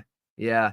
I wonder if there's sacrifices or if it's some sort of cleanup to secure the bloodline.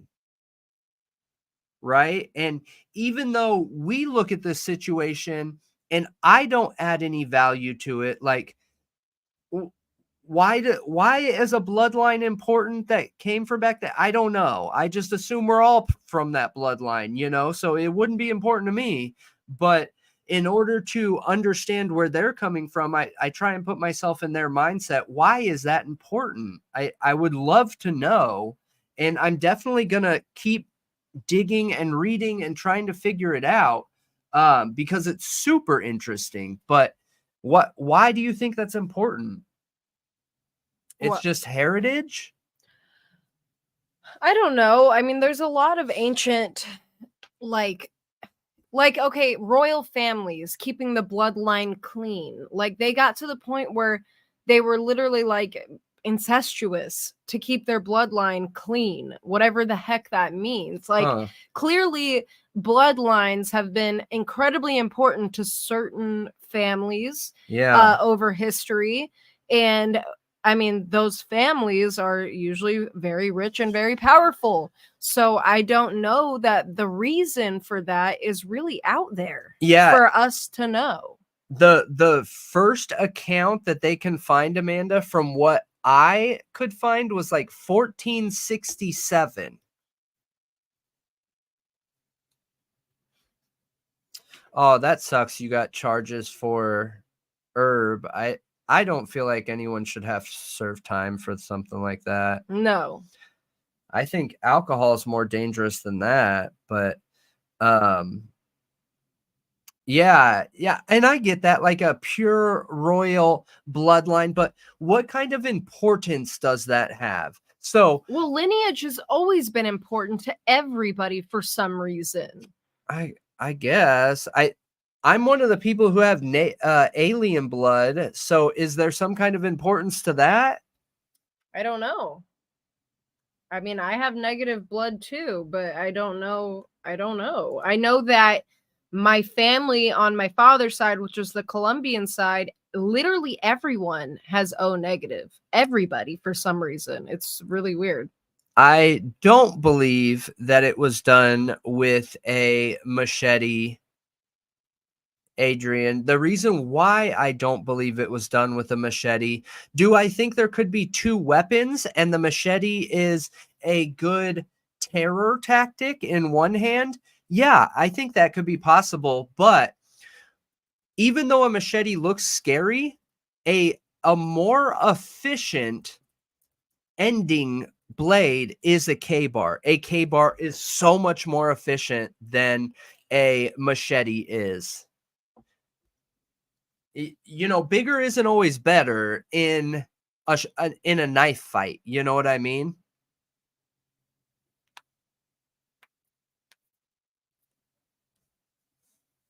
But going back to the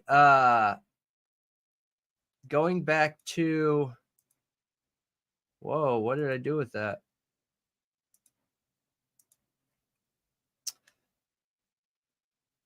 All right. So I sent you the article too, if you want to pull that up. Yeah. Going back to like because we have more people on here. So I just want to reiterate like what started this conversation. So the universe came together, you guys, for everybody that wasn't on here. And last night we released this video here, which is the Idaho 4 Northwest Slasher. And the important thing that we focused on in this video is this chart here, which has so many references to 3. can't even count them all. Okay. So the one on the left, Julie Ray, is for this video not important and it didn't correlate with the story, but we believed that it was a possible theory that Sandra Ladd, Travis and Jamie Lynn Jewton, and Idaho 4 are related. And we believe that they're related, and whoever did this, whoever committed to this, think it's possible that Sandra Ladd was number 1. They gained some experience, took on Travis and Jamie Lynn Jewton, number 2, and Nobody then can read the that. Idaho 4 as number. Okay, no one can read it. Hang on, guys.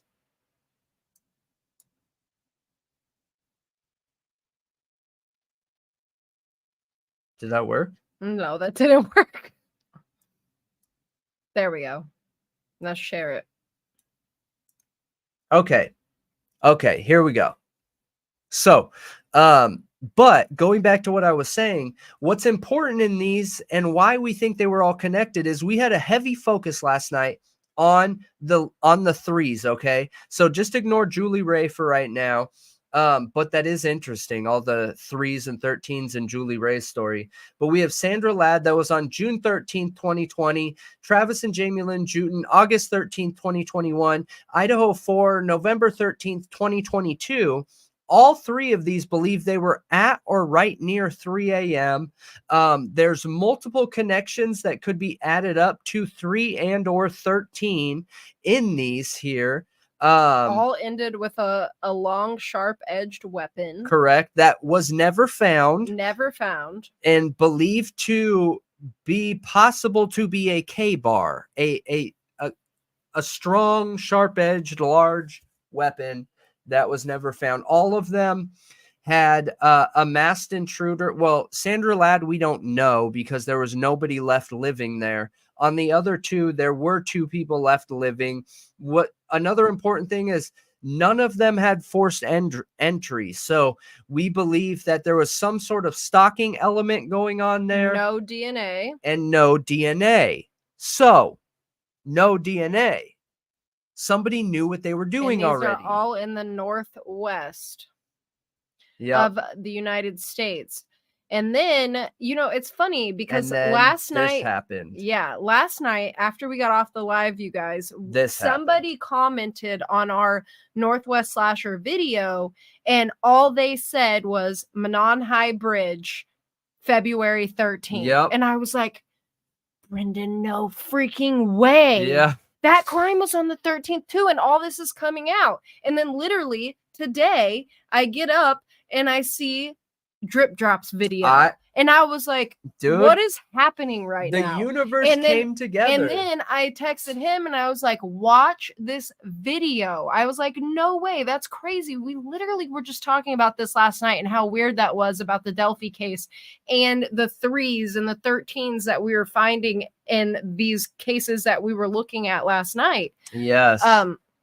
And Drip Drop's video just blew my freaking mind. Well, yeah, and Drip Drop's video focuses on the 3s, and it focuses on an extra element that we didn't know about. So we obviously, for those of you that watched this video, we did not bring up Odinism. We had no idea. We didn't go down family lines or anything like that. But we pointed out the importance of 3s and how 3 kept popping up. And then we came over here and Drip Drop explained what correlation 3s have with Odinism. And you can look at all the Odinism's tattoos and markings and runes, and most of them center around 3. So like, you know what I mean? There was some crazy connections going on there. And that's part of the reason too. We didn't want to show this video on there because anybody that hasn't seen this, like, this video really does deserve you watching it after the stream to get caught up. And we didn't want to take anything from Drip Drop. He's amazing. And if you were turned off by the appearance and makeup like we do, like we were at first, don't be. It is good information, and he's super funny, and he uses that to his advantage to get this information across. No way. Ted Bundy started in the Pacific Northwest. Oh, I didn't like put that together in my head. That's really weird. But yes, that Amanda, is.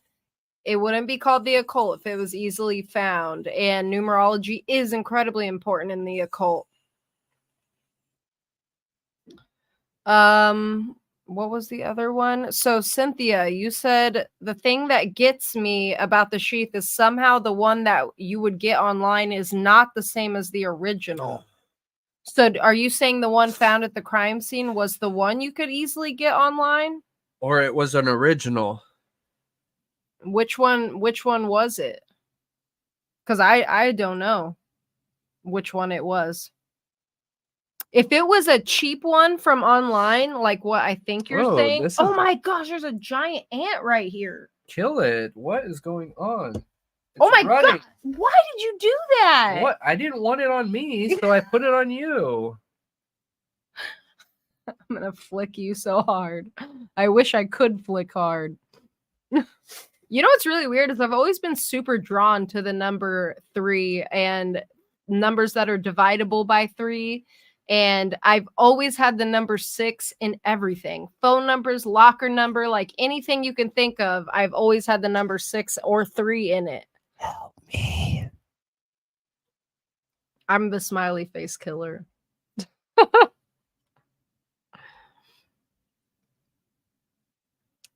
Oh, really, Miss Kelly? In the beginning of the Idaho 4, people were commenting about it being connected to a cult. I never believed it until Delphi came out and Drip Drop's video made so much sense to me. You know, he makes some really good points. I'm still pretty doubtful because it is like really going out there into the tin hat, you know. But you need to look at everything. But you need to look at everything. And he made some really crazy connections. He did.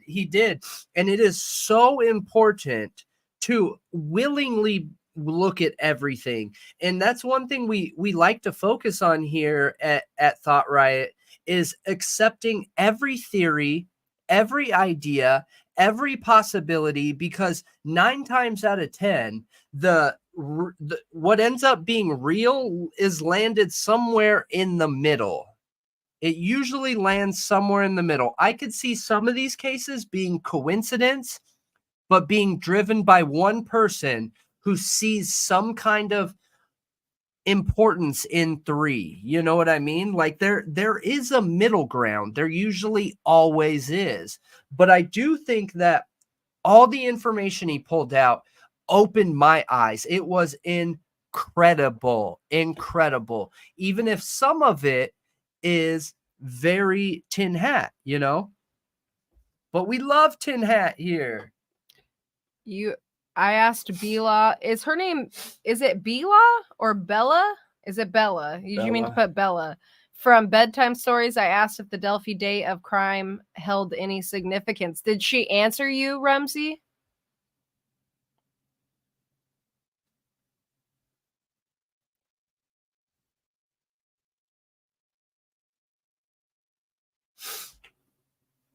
Numbers are all Arabic.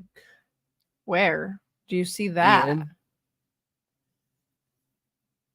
Numbers are all Arabic to me? What does that mean? I don't know. Ian, what are you talking about? Someone put the prisoner in the chat. Okay, Bella with 1 L. Thank you, Miss Kelly.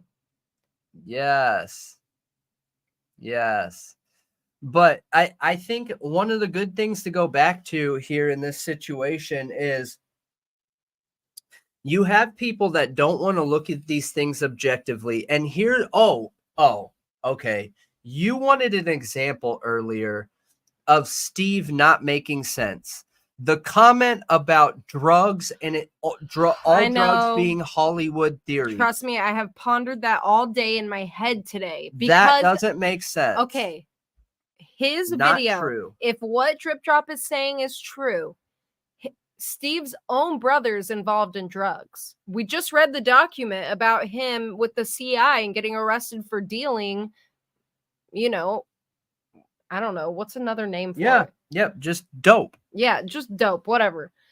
So we've already seen that. So that means Steve has a very close familial connection that is involved in drugs and drug-related crimes. Yep. So to say that's all Hollywood nonsense, that makes me feel like an intentional misdirection. Like I'm redirecting you away from that and making you feel like it's BS on purpose. No? It could be. It could be. Look, Which could be, and it could be. I mean, is that I don't know. is for that sure, a way but for him to say that I have more information and the drugs aren't the angle you need to be looking at? You know what I mean? It'd be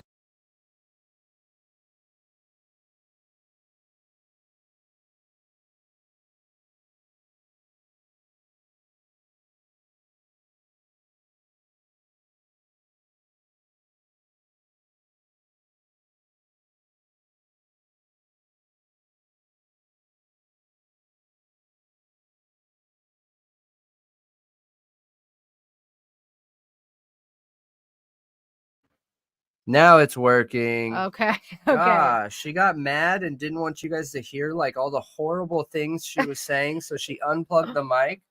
I was literally saying sorry. That is not what I she was know, saying. Shams. That was my thing. Why did he say they didn't have to go up the steps? He hates that I'm focusing on that, but to me, that was a big deal for me. And But maybe the words maybe- lie. Body language doesn't. Okay, but you can't determine off body language if the killer had to go upstairs or not. That is based off words or seeing it for yourself. No, but what I do see is there's some kind of doubt, fear, frustration going on Yeah. with that statement. And I think both of them are important. And it could have been not true. It could have been the fact that he didn't have a lot of information at that point yet. I don't know. Hollywood is culty. Yeah. We see that in the Danny Masterson case with Scientology. Yeah. Hollywood is totally culty, but dope isn't. Dope is everywhere. It's one of the biggest problems we have right now in the US, partly because of how we manage it and how we hold people who are on it accountable and not looking at them like a mental health condition, but condemning them like it's a choice once they're already an addict. And I don't feel like we should look at it like that. I feel like we should look at it more like Portugal, who decriminalized everything and started offering mental health support and therapy and psychologists, and they got a huge increase in overall mental health and a major decrease in drug use. So I don't know. And then you look at the percentage that 90%, and that I'm not making that up, 90% of college students use dope in their college years. 90%. I know, right, Shams? Why even say that? Why did he even say that? Why did he even go there? Who? It's about the steps that you don't want to hear about. Oh. Anyway, yeah, hillbillies, movies, don't make me do it. He said it twice. You know, it's funny because in the in the Brian Inton interview, he was like, don't make me do it. Don't make me do it. Like, be the one to talk. And from that interview early on in the case, it was the same thing. He was like, don't make me do it. Don't make me be the one to talk. Yeah, where is that? Do I still have it up? Yeah, I do. Okay. Hang on. Because he said that in the Brian Inton interview recently, too. We have a whole bunch of more viewers on here, so we'll play that one. Yeah, you should pull up that article, though, in a second, because it's the same article that Drip Drop referenced in this video. All right, so what we were talking about earlier, guys, we'll just look through it one time, okay? I'll describe it for you. So look at her facial expressions right now. Look at how the muscles around her eyes, in between her ears and her eyes, she's making eye contact with the reporter, how she's holding her head and position and her neck, like she's not real tense right here. Here, look. You're hitting hide as soon as I'm hitting show. Yeah, I can do that. But look at her face from here, okay? Yeah.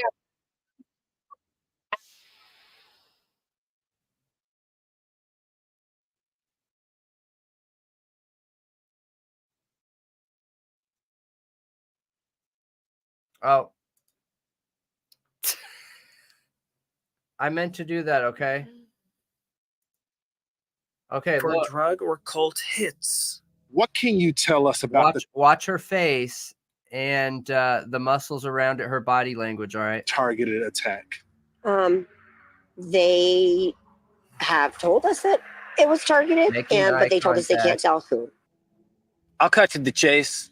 Okay, now watch what she does. Halfway through his statement, she does this, like trying to get him to shut up, and then she realizes, like, I'm on camera, so I need to do it smooth. So then she tries making it look like she was just repositioning her body while still giving him the body language to be quiet, stop, you know? Watch. And it's honestly looks like The way- frustration and fear. Yeah, the So- way she's looking over to the side too, like in the camera, and her shoulders are up, and she kind of takes this breath where she's kind of like, Yeah, watch. you know, like it's, I don't know, it's kind of, it's off. Their means of death don't match. Look at that. Maddie's They don't. and Look, Kaylee's cause Stop. of death, it does not match based on the autopsy report. They don't match. Yeah. Would indicate that one of them. He doesn't have to May go have up been the the target. steps. Let's stop playing games, guys. I need somebody to step up and be an outfit. Be somebody to be a leader. Don't make me do it. I don't want to do it. He doesn't have to go up the steps. Their points of damage don't match. I'm just gonna say it. It wasn't leaked to me. I earned that. I paid for that funeral. I paid for that. It's my right. You ain't taking that from me. Calm down. If you don't want to say nothing, that's your bet. But don't say I'm leaking anything. I paid that bill. Sent my daughter to college to get an education. She came back in the box, and I can speak on that. That's super, super sad, man. And she is super uncomfortable. She is.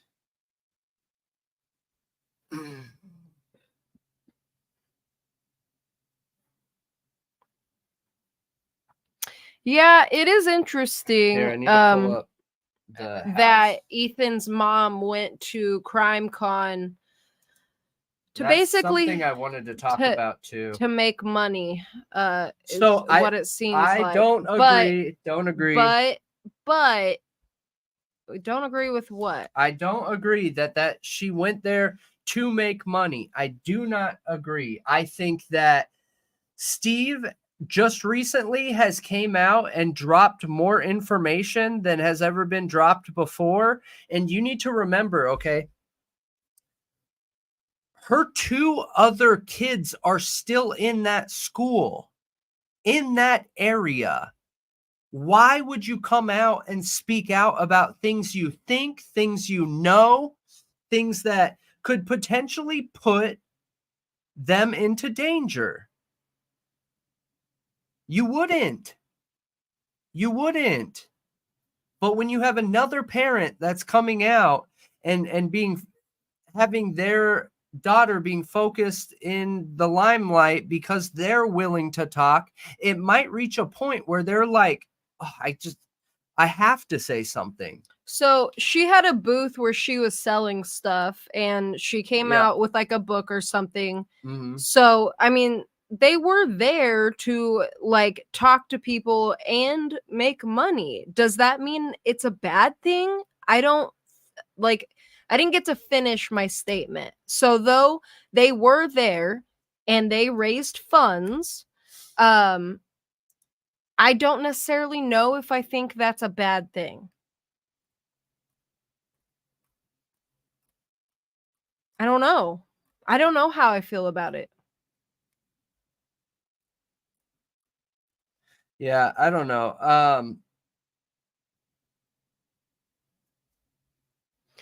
I just The I don't okay, why I I have an don't issue really with want to that? cast judgment. Why I have an issue with that, focusing on, oh, she went there to make money, is because so many people look at that making money like they're just trying to fill their own pockets. And I don't know if I've shared this before, but I had a family member who ended up ending way too early, like super young, way too early.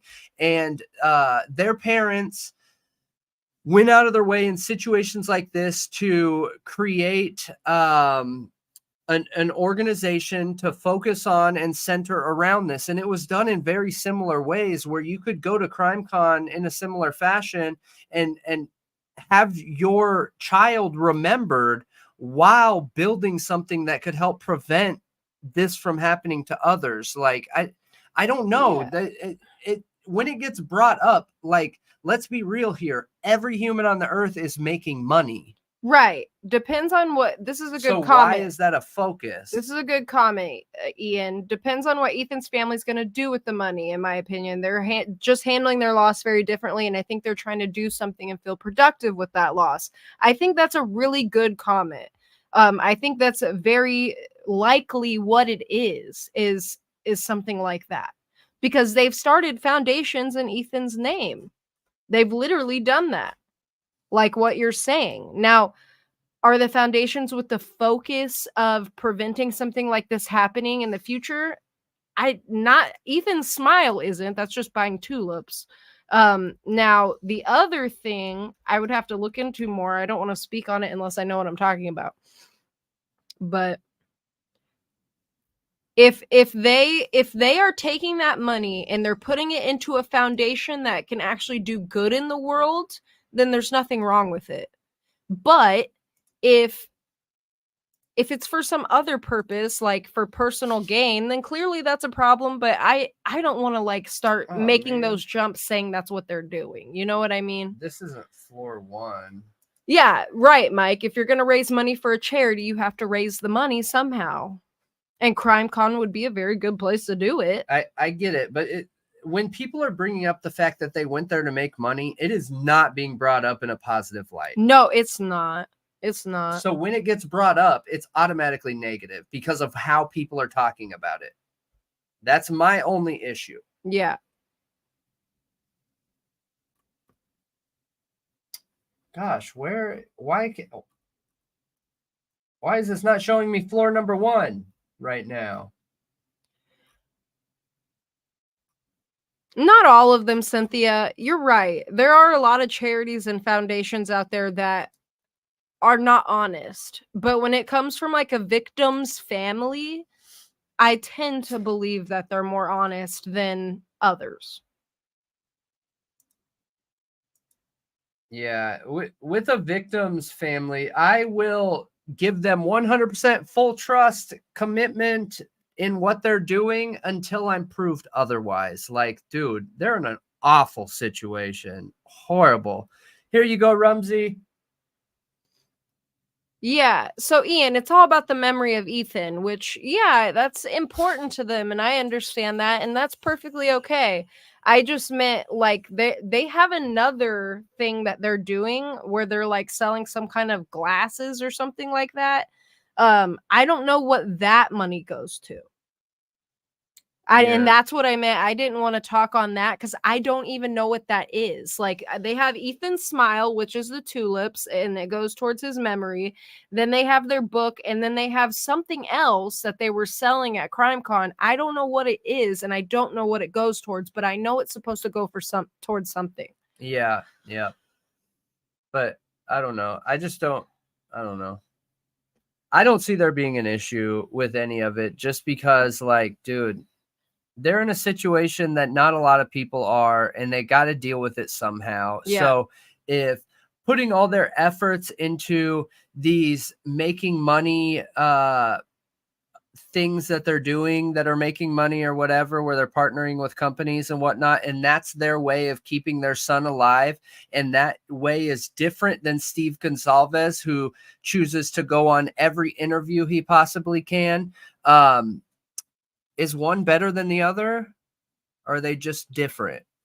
Yeah, I don't know. Clearly, it's a very, very convoluted subject that everybody's going to have strong opinions on. And you guys Yeah. are entitled to all For of the sure. all of those Yeah. opinions, and I understand all of them. Like, things you guys are saying in the chat right now, I totally get it, and looking at it from those points of views. Yeah. I understand it, but I just have a hard time judging them harshly, because I feel like out of everyone in this crime, Ethan has been the one that's been the least, like, remembered. Yeah. The least focus has been on him. Yeah.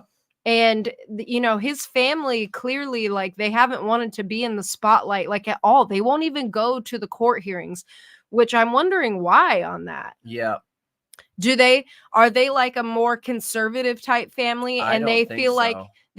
Steve being in the spotlight the way he is like kind of weird? Like, do they feel weird about that? Or you know what I mean? Look, if I'm putting myself in their shoes, I go back to going more tin hat. Why do we think that they believe Brian Kohberger's the guy? How do they know that the real person is not still out there, and they have 2 other kids in that school? Yeah, Would you want to be talking out loud, open in public, and potentially feel like you're risking the livelihood of your other 2 children? Yeah, right. So this is a good comment. Kim Banning, CrimeCon is a place where victims and their families, like, advocacy, presentations, lectures, etc. What they're doing is beautiful. She wrote a book about her son. Yeah, I mean, I think that's a really good comment. And I think that a lot of people have the impression that CrimeCon, like, she's just trying to get clout and money, basically. But the Chapin family has been the least about that. Like, the least. They've been the least in the spotlight. The least heard, the least, yeah. Yeah. Mm-hmm. But I just wonder if there's more to it. Not in the way that I'm doubting them, but in the way that they aren't believing the current storyline. The unfortunate thing is, yes, they lost their son, and that is absolutely awful. What most people will never experience ever, and hopefully no one here would ever have to. But they still have 2 living children. Yeah. You can't sacrifice the livelihood of 2 living children to promote one that's unfortunately not, you know? I don't know. That's just my opinion. So, Joey, CrimeCon is targeted towards true crimers, but isn't that what we're doing here? Is honoring and advocating for victims?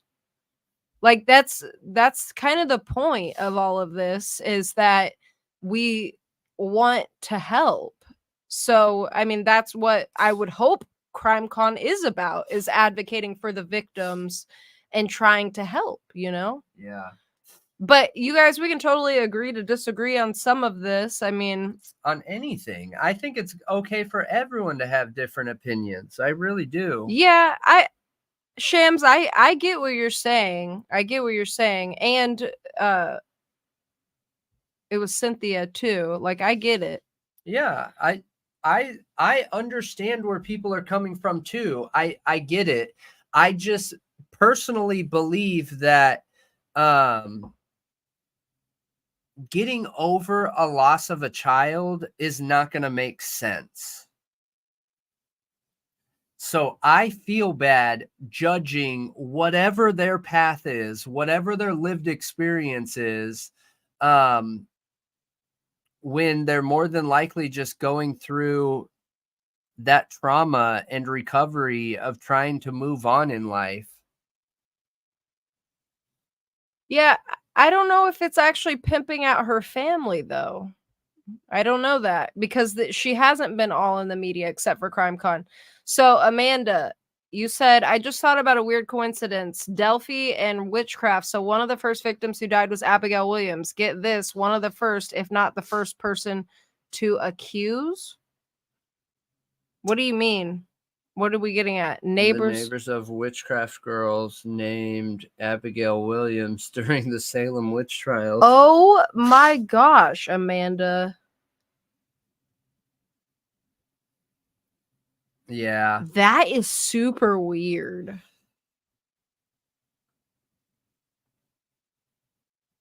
That's super weird. Yeah, it is strange. I wonder if they knew that though.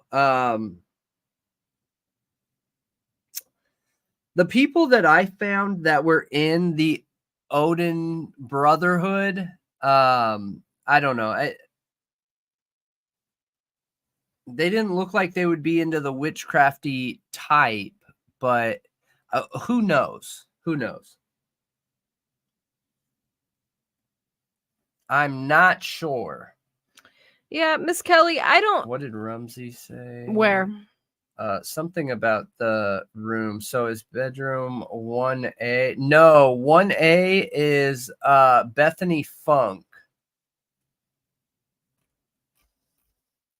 And that's on the left side of the house when you're facing the house. Yes. So front of house, road. Boom. I thought forever that her room was over here. That's super crazy, Amanda. That's like a really good find. Wow. Miss Kelly, if that's true, like, because I haven't heard that, like, anything that struck me as that about them dismissing like their love for each other, Xana and Ethan. That sucks, but I feel like families can do that in grief. You know what I mean? Like, he was staying the night with. They could do that anyways. Yeah, they could do that without them passing away. How hardcore were they about dope? You know what I mean? Were they the type of family that they have unrealistic expectations that you're going to send your 3 kids to college and think they're going to be less than that 10% of kids that don't do that? What? Yeah, I maybe it's because I've had to go through a lot of different grief types, but I agree. I think that grief is not going to make sense. And sometimes grief is offensive, man. Like, people that are going through their different stages of grief and trauma and anxiety and everything, they can be super offensive in what they're doing. So this is the second floor, and then this is the third floor, which you were asking Rumsey. This is Madison's room right here, bedroom 3A, because Kaylee had like the super nice bedroom with the balcony, which I questioned. Why were they sleeping in Maddie's room with a twin size bed instead of Kaylee's giant awesome bedroom with a full bed? Has anybody ever like thought about that? Isn't that weird? Like, I get that they slept together like since they were little kids and that was normal for them, but why do it in the most uncomfortable way possible? Like, is there any chance that this isn't Maddie's room? Because the dog was locked in Kaylee's room. Did she not sleep with her dog? I feel like most girls her age would usually have their dog with them. Did the killer come and take the dog and lock it in the room away from them? Did they run from Kaylee's room and leave the dog in there? Like, I'm just so curious how this happened, because it seems really odd that they were sleeping in this bed the most uncomfortable way possible. Yes, Kaylee was supposed to move out, but was her bed gone?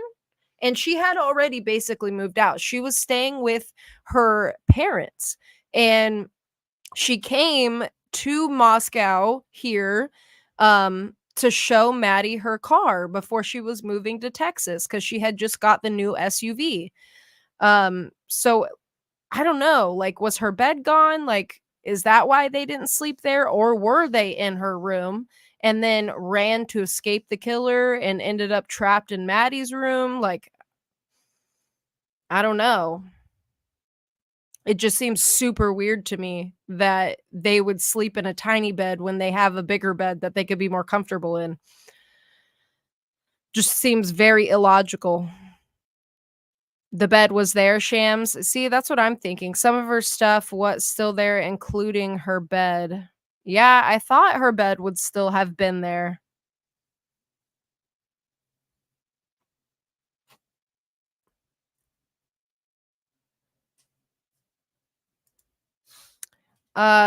It wasn't Kaylee's room anymore. Probably somebody else was there by then. Well, we haven't heard about him, Ian. Like, who else would have been there?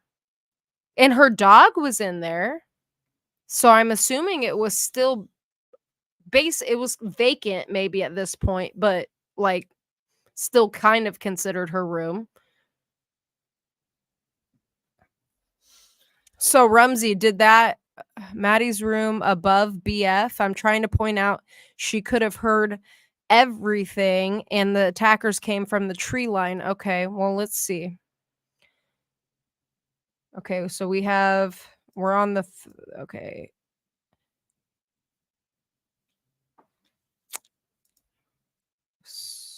How does that work, Brendan? What? What are we trying to look at? So Maddie's room would have been above Dylan's room, right? This is north. Uh-huh. This is north. Yeah. So Maddie's room would have been directly above Dylan's Yeah. room. And then, oops. Bethany's room would have been on the right too. So it also would have been above Bethany's room. Maddie's room would have been above Dylan. And then Bethany's on the bottom floor above Bethany too, technically. Yes. Xana and Ethan's room would have been on the opposite side of the house, on the western side. Yep. With So- no one above them. With nobody above or below them.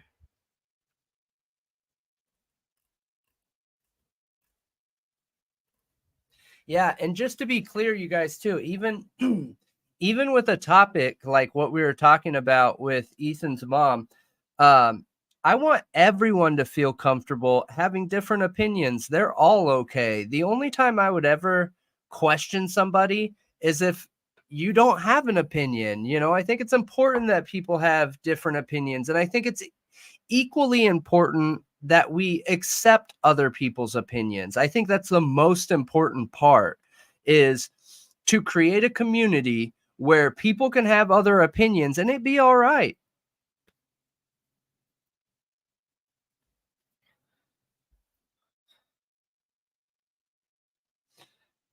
Press all messages on the live chat. Yeah, on or the drop down I think is supposed to be live, not top. Yeah, you You don't want to be a top. You don't want top chat. You want live chat to see all of the comments. Yes. Yeah, Brian's he's a good one. The chat is friendly even when we disagree. And I don't know about you guys, but I really like that. I seriously don't want an echo chamber. I'm terrified of an echo chamber. All of a sudden you'll have like a whole bunch of biased people up in here and we're all feeding off each other and becoming even more biased. Bias is scary stuff, man.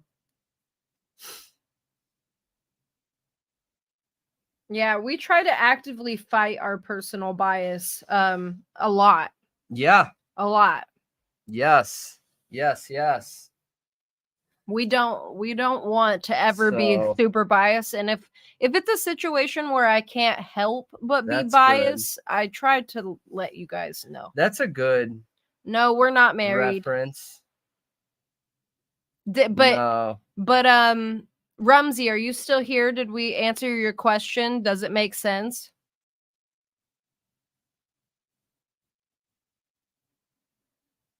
Hey, is it? I don't know how to say your name. It looks like Rachel, but Sachel? Seashell? Seashell? Oh, Seashell. Oh, okay. Maybe. I'm not sure. I'm sorry, I don't know how to say your name, but I'm glad you're here. Yes, absolutely. I agree. That is the best way, is to be able to be accepting of seashell. Okay. Seashell. Yep. Okay. Okay. That's really cool. Yeah. Okay. Regina, she said, I think Kaylee was in her bedroom. Ugh. Because of the pup. My dog barks at me if I'm blocking from the bed. So while you were gone, while I was looking at this, I was just talking about how I think it's really odd that they would choose to sleep in Maddie's tiny little room with a twin-size bed instead of Kaylee's giant room with a full-size bed or a queen-size bed. Why would they choose the most uncomfortable, cramped place to sleep together? So if we believe that audio, though, they were together. So, but did they run from one room to the other? How did the dog end up locked in there? Like, is it typical of Kaylee to lock her dog in another room while she sleeps, or keep the dog away from her while she sleeps? You got to remember, they were super wasted. They're not going to make sense. Is one bed more comfortable than the other? Yeah, maybe. You know what I mean? There could be other factors. Isn't that weird, though, that you could add up 1-1-2-2 King Road to 3-3. 3-3. Yeah, that's super weird. So, could they have been scared because of the rumors going around that they did something, got rid of something? You know, that's not something we touched on during this live stream, but this bedroom has a balcony right here, an easy entrance. This one does not have easy access to a balcony. How would they get to the balcony is what it doesn't change that it feels less safe. So you're right. I clearly it doesn't matter because of what happened. Yeah. But it probably feels less safe with glass doors in your room. I agree with you, Amanda. And thank you, Miss Kelly. Why? This keeps like freezing. Yeah, I don't know. It's being weird. It could be because the editing software I had open earlier. I'm not really sure. Oh, gosh. There. Finally. Goodness gracious. Okay, Rumsey. Oh my gosh. I was just trying to see if I could figure out the exculpatory evidence BF may have given. I've always assumed her bedroom was on the right side of the home, not knowing it's right. It's knowing it's right next to the stairs. He thought so too. Yeah, but they're all literally stacked on top of each other, which is really interesting. Rumsey, I don't know if you were here for the live we did when we talked about What's the Obsession? Kelly from What's the Obsession. She says she has sources of like a couple frat boys there in town.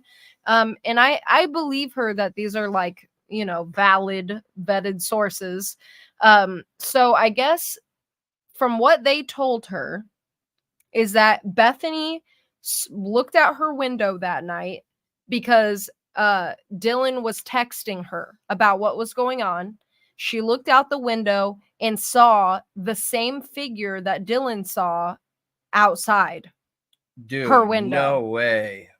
I didn't know that. What? That's literally what we watched on live. We watched? Yes, we watched that clip of What's the Obsession's video, and we were talking about, so is the exculpatory evidence the fact that Dylan or Bethany saw this figure walking into, and she says it was also into the parking lot next door. That's where they were walking, is to the parking lot. So is it the car? Is the car the exculpatory evidence, or the lack of a car? Was this person running off into the distance, or were they getting into a different car?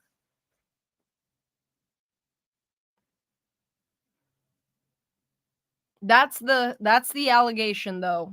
Or did they jump off the roof? No. Or did they finish Xana and Ethan, take off their clothes, throw it out the window here, and that's what that is, a bunch of clothing out the window, and then put on clothes that were in that room. you know? Yep.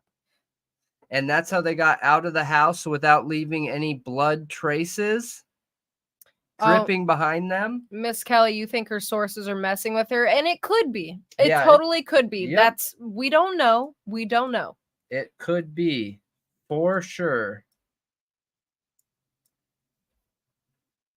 Yeah, Kathleen, that's a very possible theory, is that Kaylee heard something.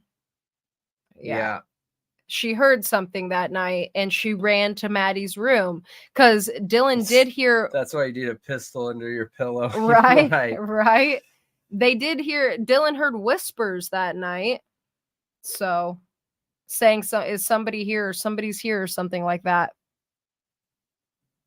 Kathy J. Ray, one person that's normally in the chat, she said she thought maybe they could have showered after. That was one of her theories too, which maybe. I mean, it would be smart because it could finger at somebody in the house. I felt the same way As exactly. Yes. I thought it was so ridiculous. I didn't believe it. I was like, dude, they're just coming up with a crazy theory to cover him. But then I proved myself wrong. Okay, but Accidentally. even if pagans say they didn't used to sacrifice people like we think they did, and that became some kind of twist of real events in history by Christians to make pagans look bad and like savages. Say that's the truth. How do we know that people didn't start turning to the occult, okay, and these things out of opposition to the Christian church and actually doing sacrifices? Because that was the rumor. Yes. Yes, and the police actually pulled from 3 dumpsters when they were doing their investigation too. But what about the dumpster, Amanda? And only 113 pieces of evidence, even though they took stuff from the house and 3 dumpsters. They only got 113 pieces of physical evidence. Yeah, that footage that you're referring to, Amanda, has always made me feel like there's something more to it, because that BMW backs up next to the dumpster, rolls down the window. I can only assume that they threw something into that dumpster, and then here comes the guy after, right? And it could have absolutely nothing to do with this. Nothing to do with this.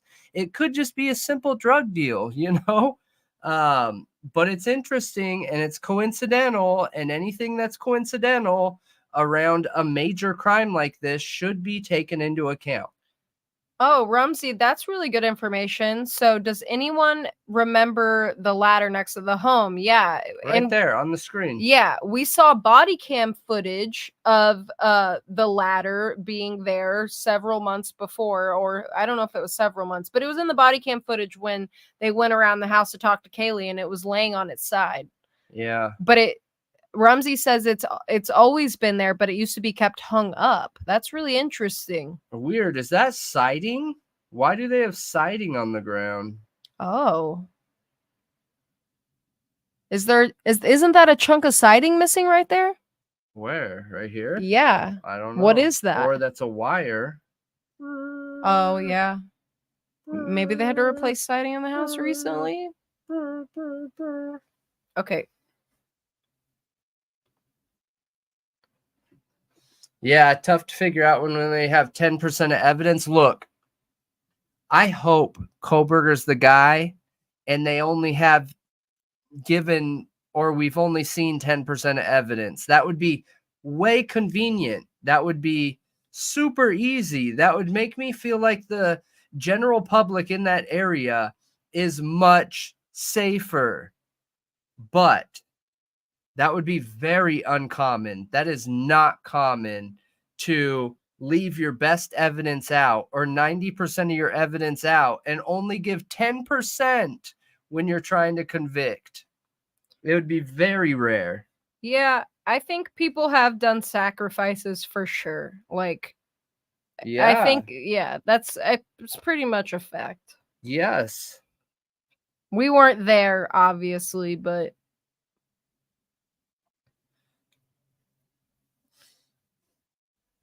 how Yeah. long did we see little trash cans outside the back near the sliding door full of trash? I know. Yeah, no, it's not a false memory, Amanda. There was somebody rummaging in the dumpster. Yeah, here, I'll see if I can find it real quick. Well, you're supposed to pull up the article. You're not pulling up What any of the article? stuff. What article? Which one? It is the article from the video that talks about Okay, so which the one? crime, the Colombian.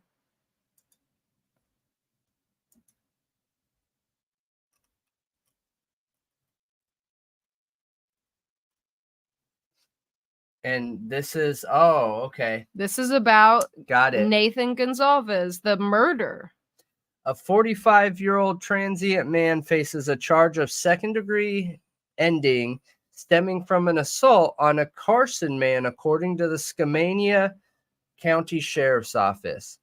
Nathan D. Gonzalez was originally arrested on suspicion of first-degree assault. However, following the death of the victim, his charges were amended to include the ending charge and murder charge and first and second degree manslaughter, according to the news release from the sheriff's office.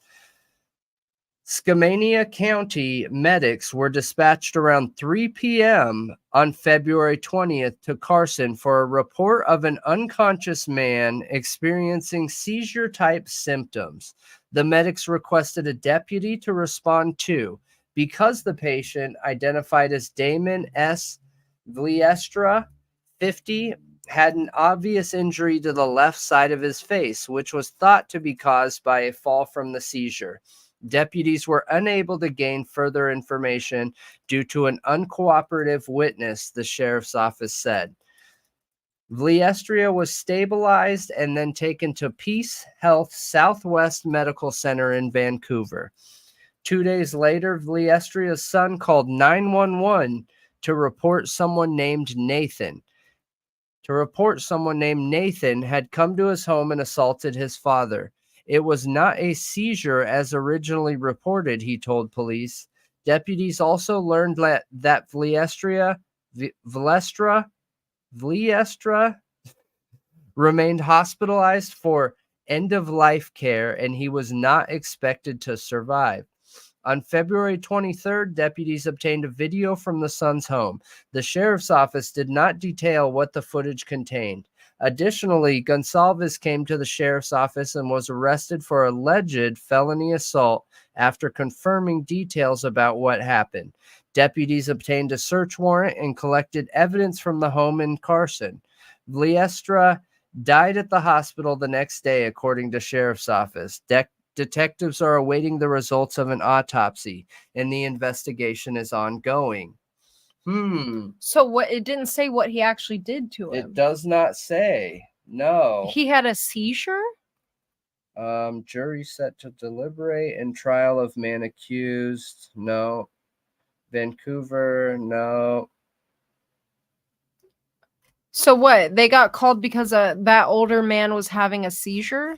Or Yes. seizure-like symptoms? Yes, and there was damage to the left side of his face, and it was at first believed to be from a fall from the seizure, and it ended up being what they believe to be an injury caused by somebody else.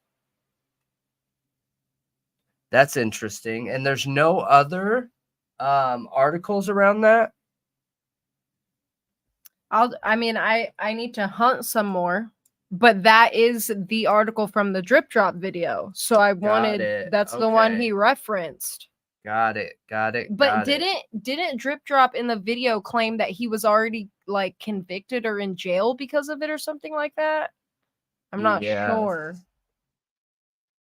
So, Seashell, you said that in Old Norse laws, if you murdered somebody in their house, as long as you went and told the neighbor and it was for a good reason, you wouldn't go to jail. And if it was not for a good reason, you would, and they didn't sacrifice people, so how dare them use Odin's name like that? LOL.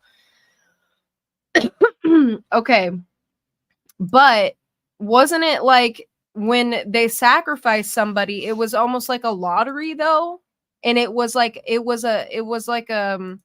or no, it wasn't with Norse religions. It was more like somebody would offer themselves to the gods. So, yep. They would offer themselves, and it was considered an honor. Like it was a good thing. It was a good thing. Yep.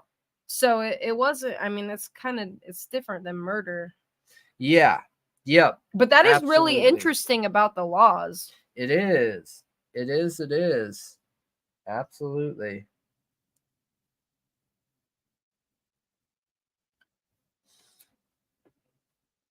All right. Brian, I was trying to. Yeah, he's doing 20 years according to Drip Drop. That's right. That's right. Good call out. I just haven't found any more information surrounding this. So we haven't got any court documents or records or anything like that. So Mike said human sacrificing has not gone anywhere. It's just called by a different name. Is more civilized today. The scapegoat mechanism is alive and well within the U.S. power structures and their court system. That's an interesting way to put it, Mike. Yeah. Gonti said, what you guys don't know is that the ladder did it. It was the ladder all along. That's super funny. That is. And we appreciate that, Brian. I thought the connections with Dr. Drake too are super interesting. Dr. Drake and Dr. Moore. That just shows that they have the means to do it, right? If the motive is there, they have the means at least to attempt it. And if we see people doing that in one situation, what's to say that they wouldn't do it again in another? That's really interesting, Michigan girl. I just took a copy of that.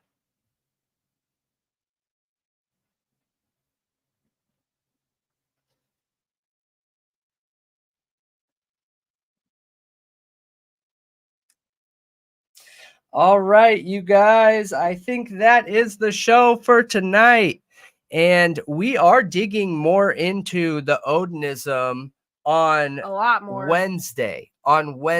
So we are going to be posting our newest preview around the Delphi connection with this stuff for Wednesday. Remember, for anyone that's new here, if you look on our screen right here, hang on. Thank you, Brian. And don't worry, you weren't spamming or anything.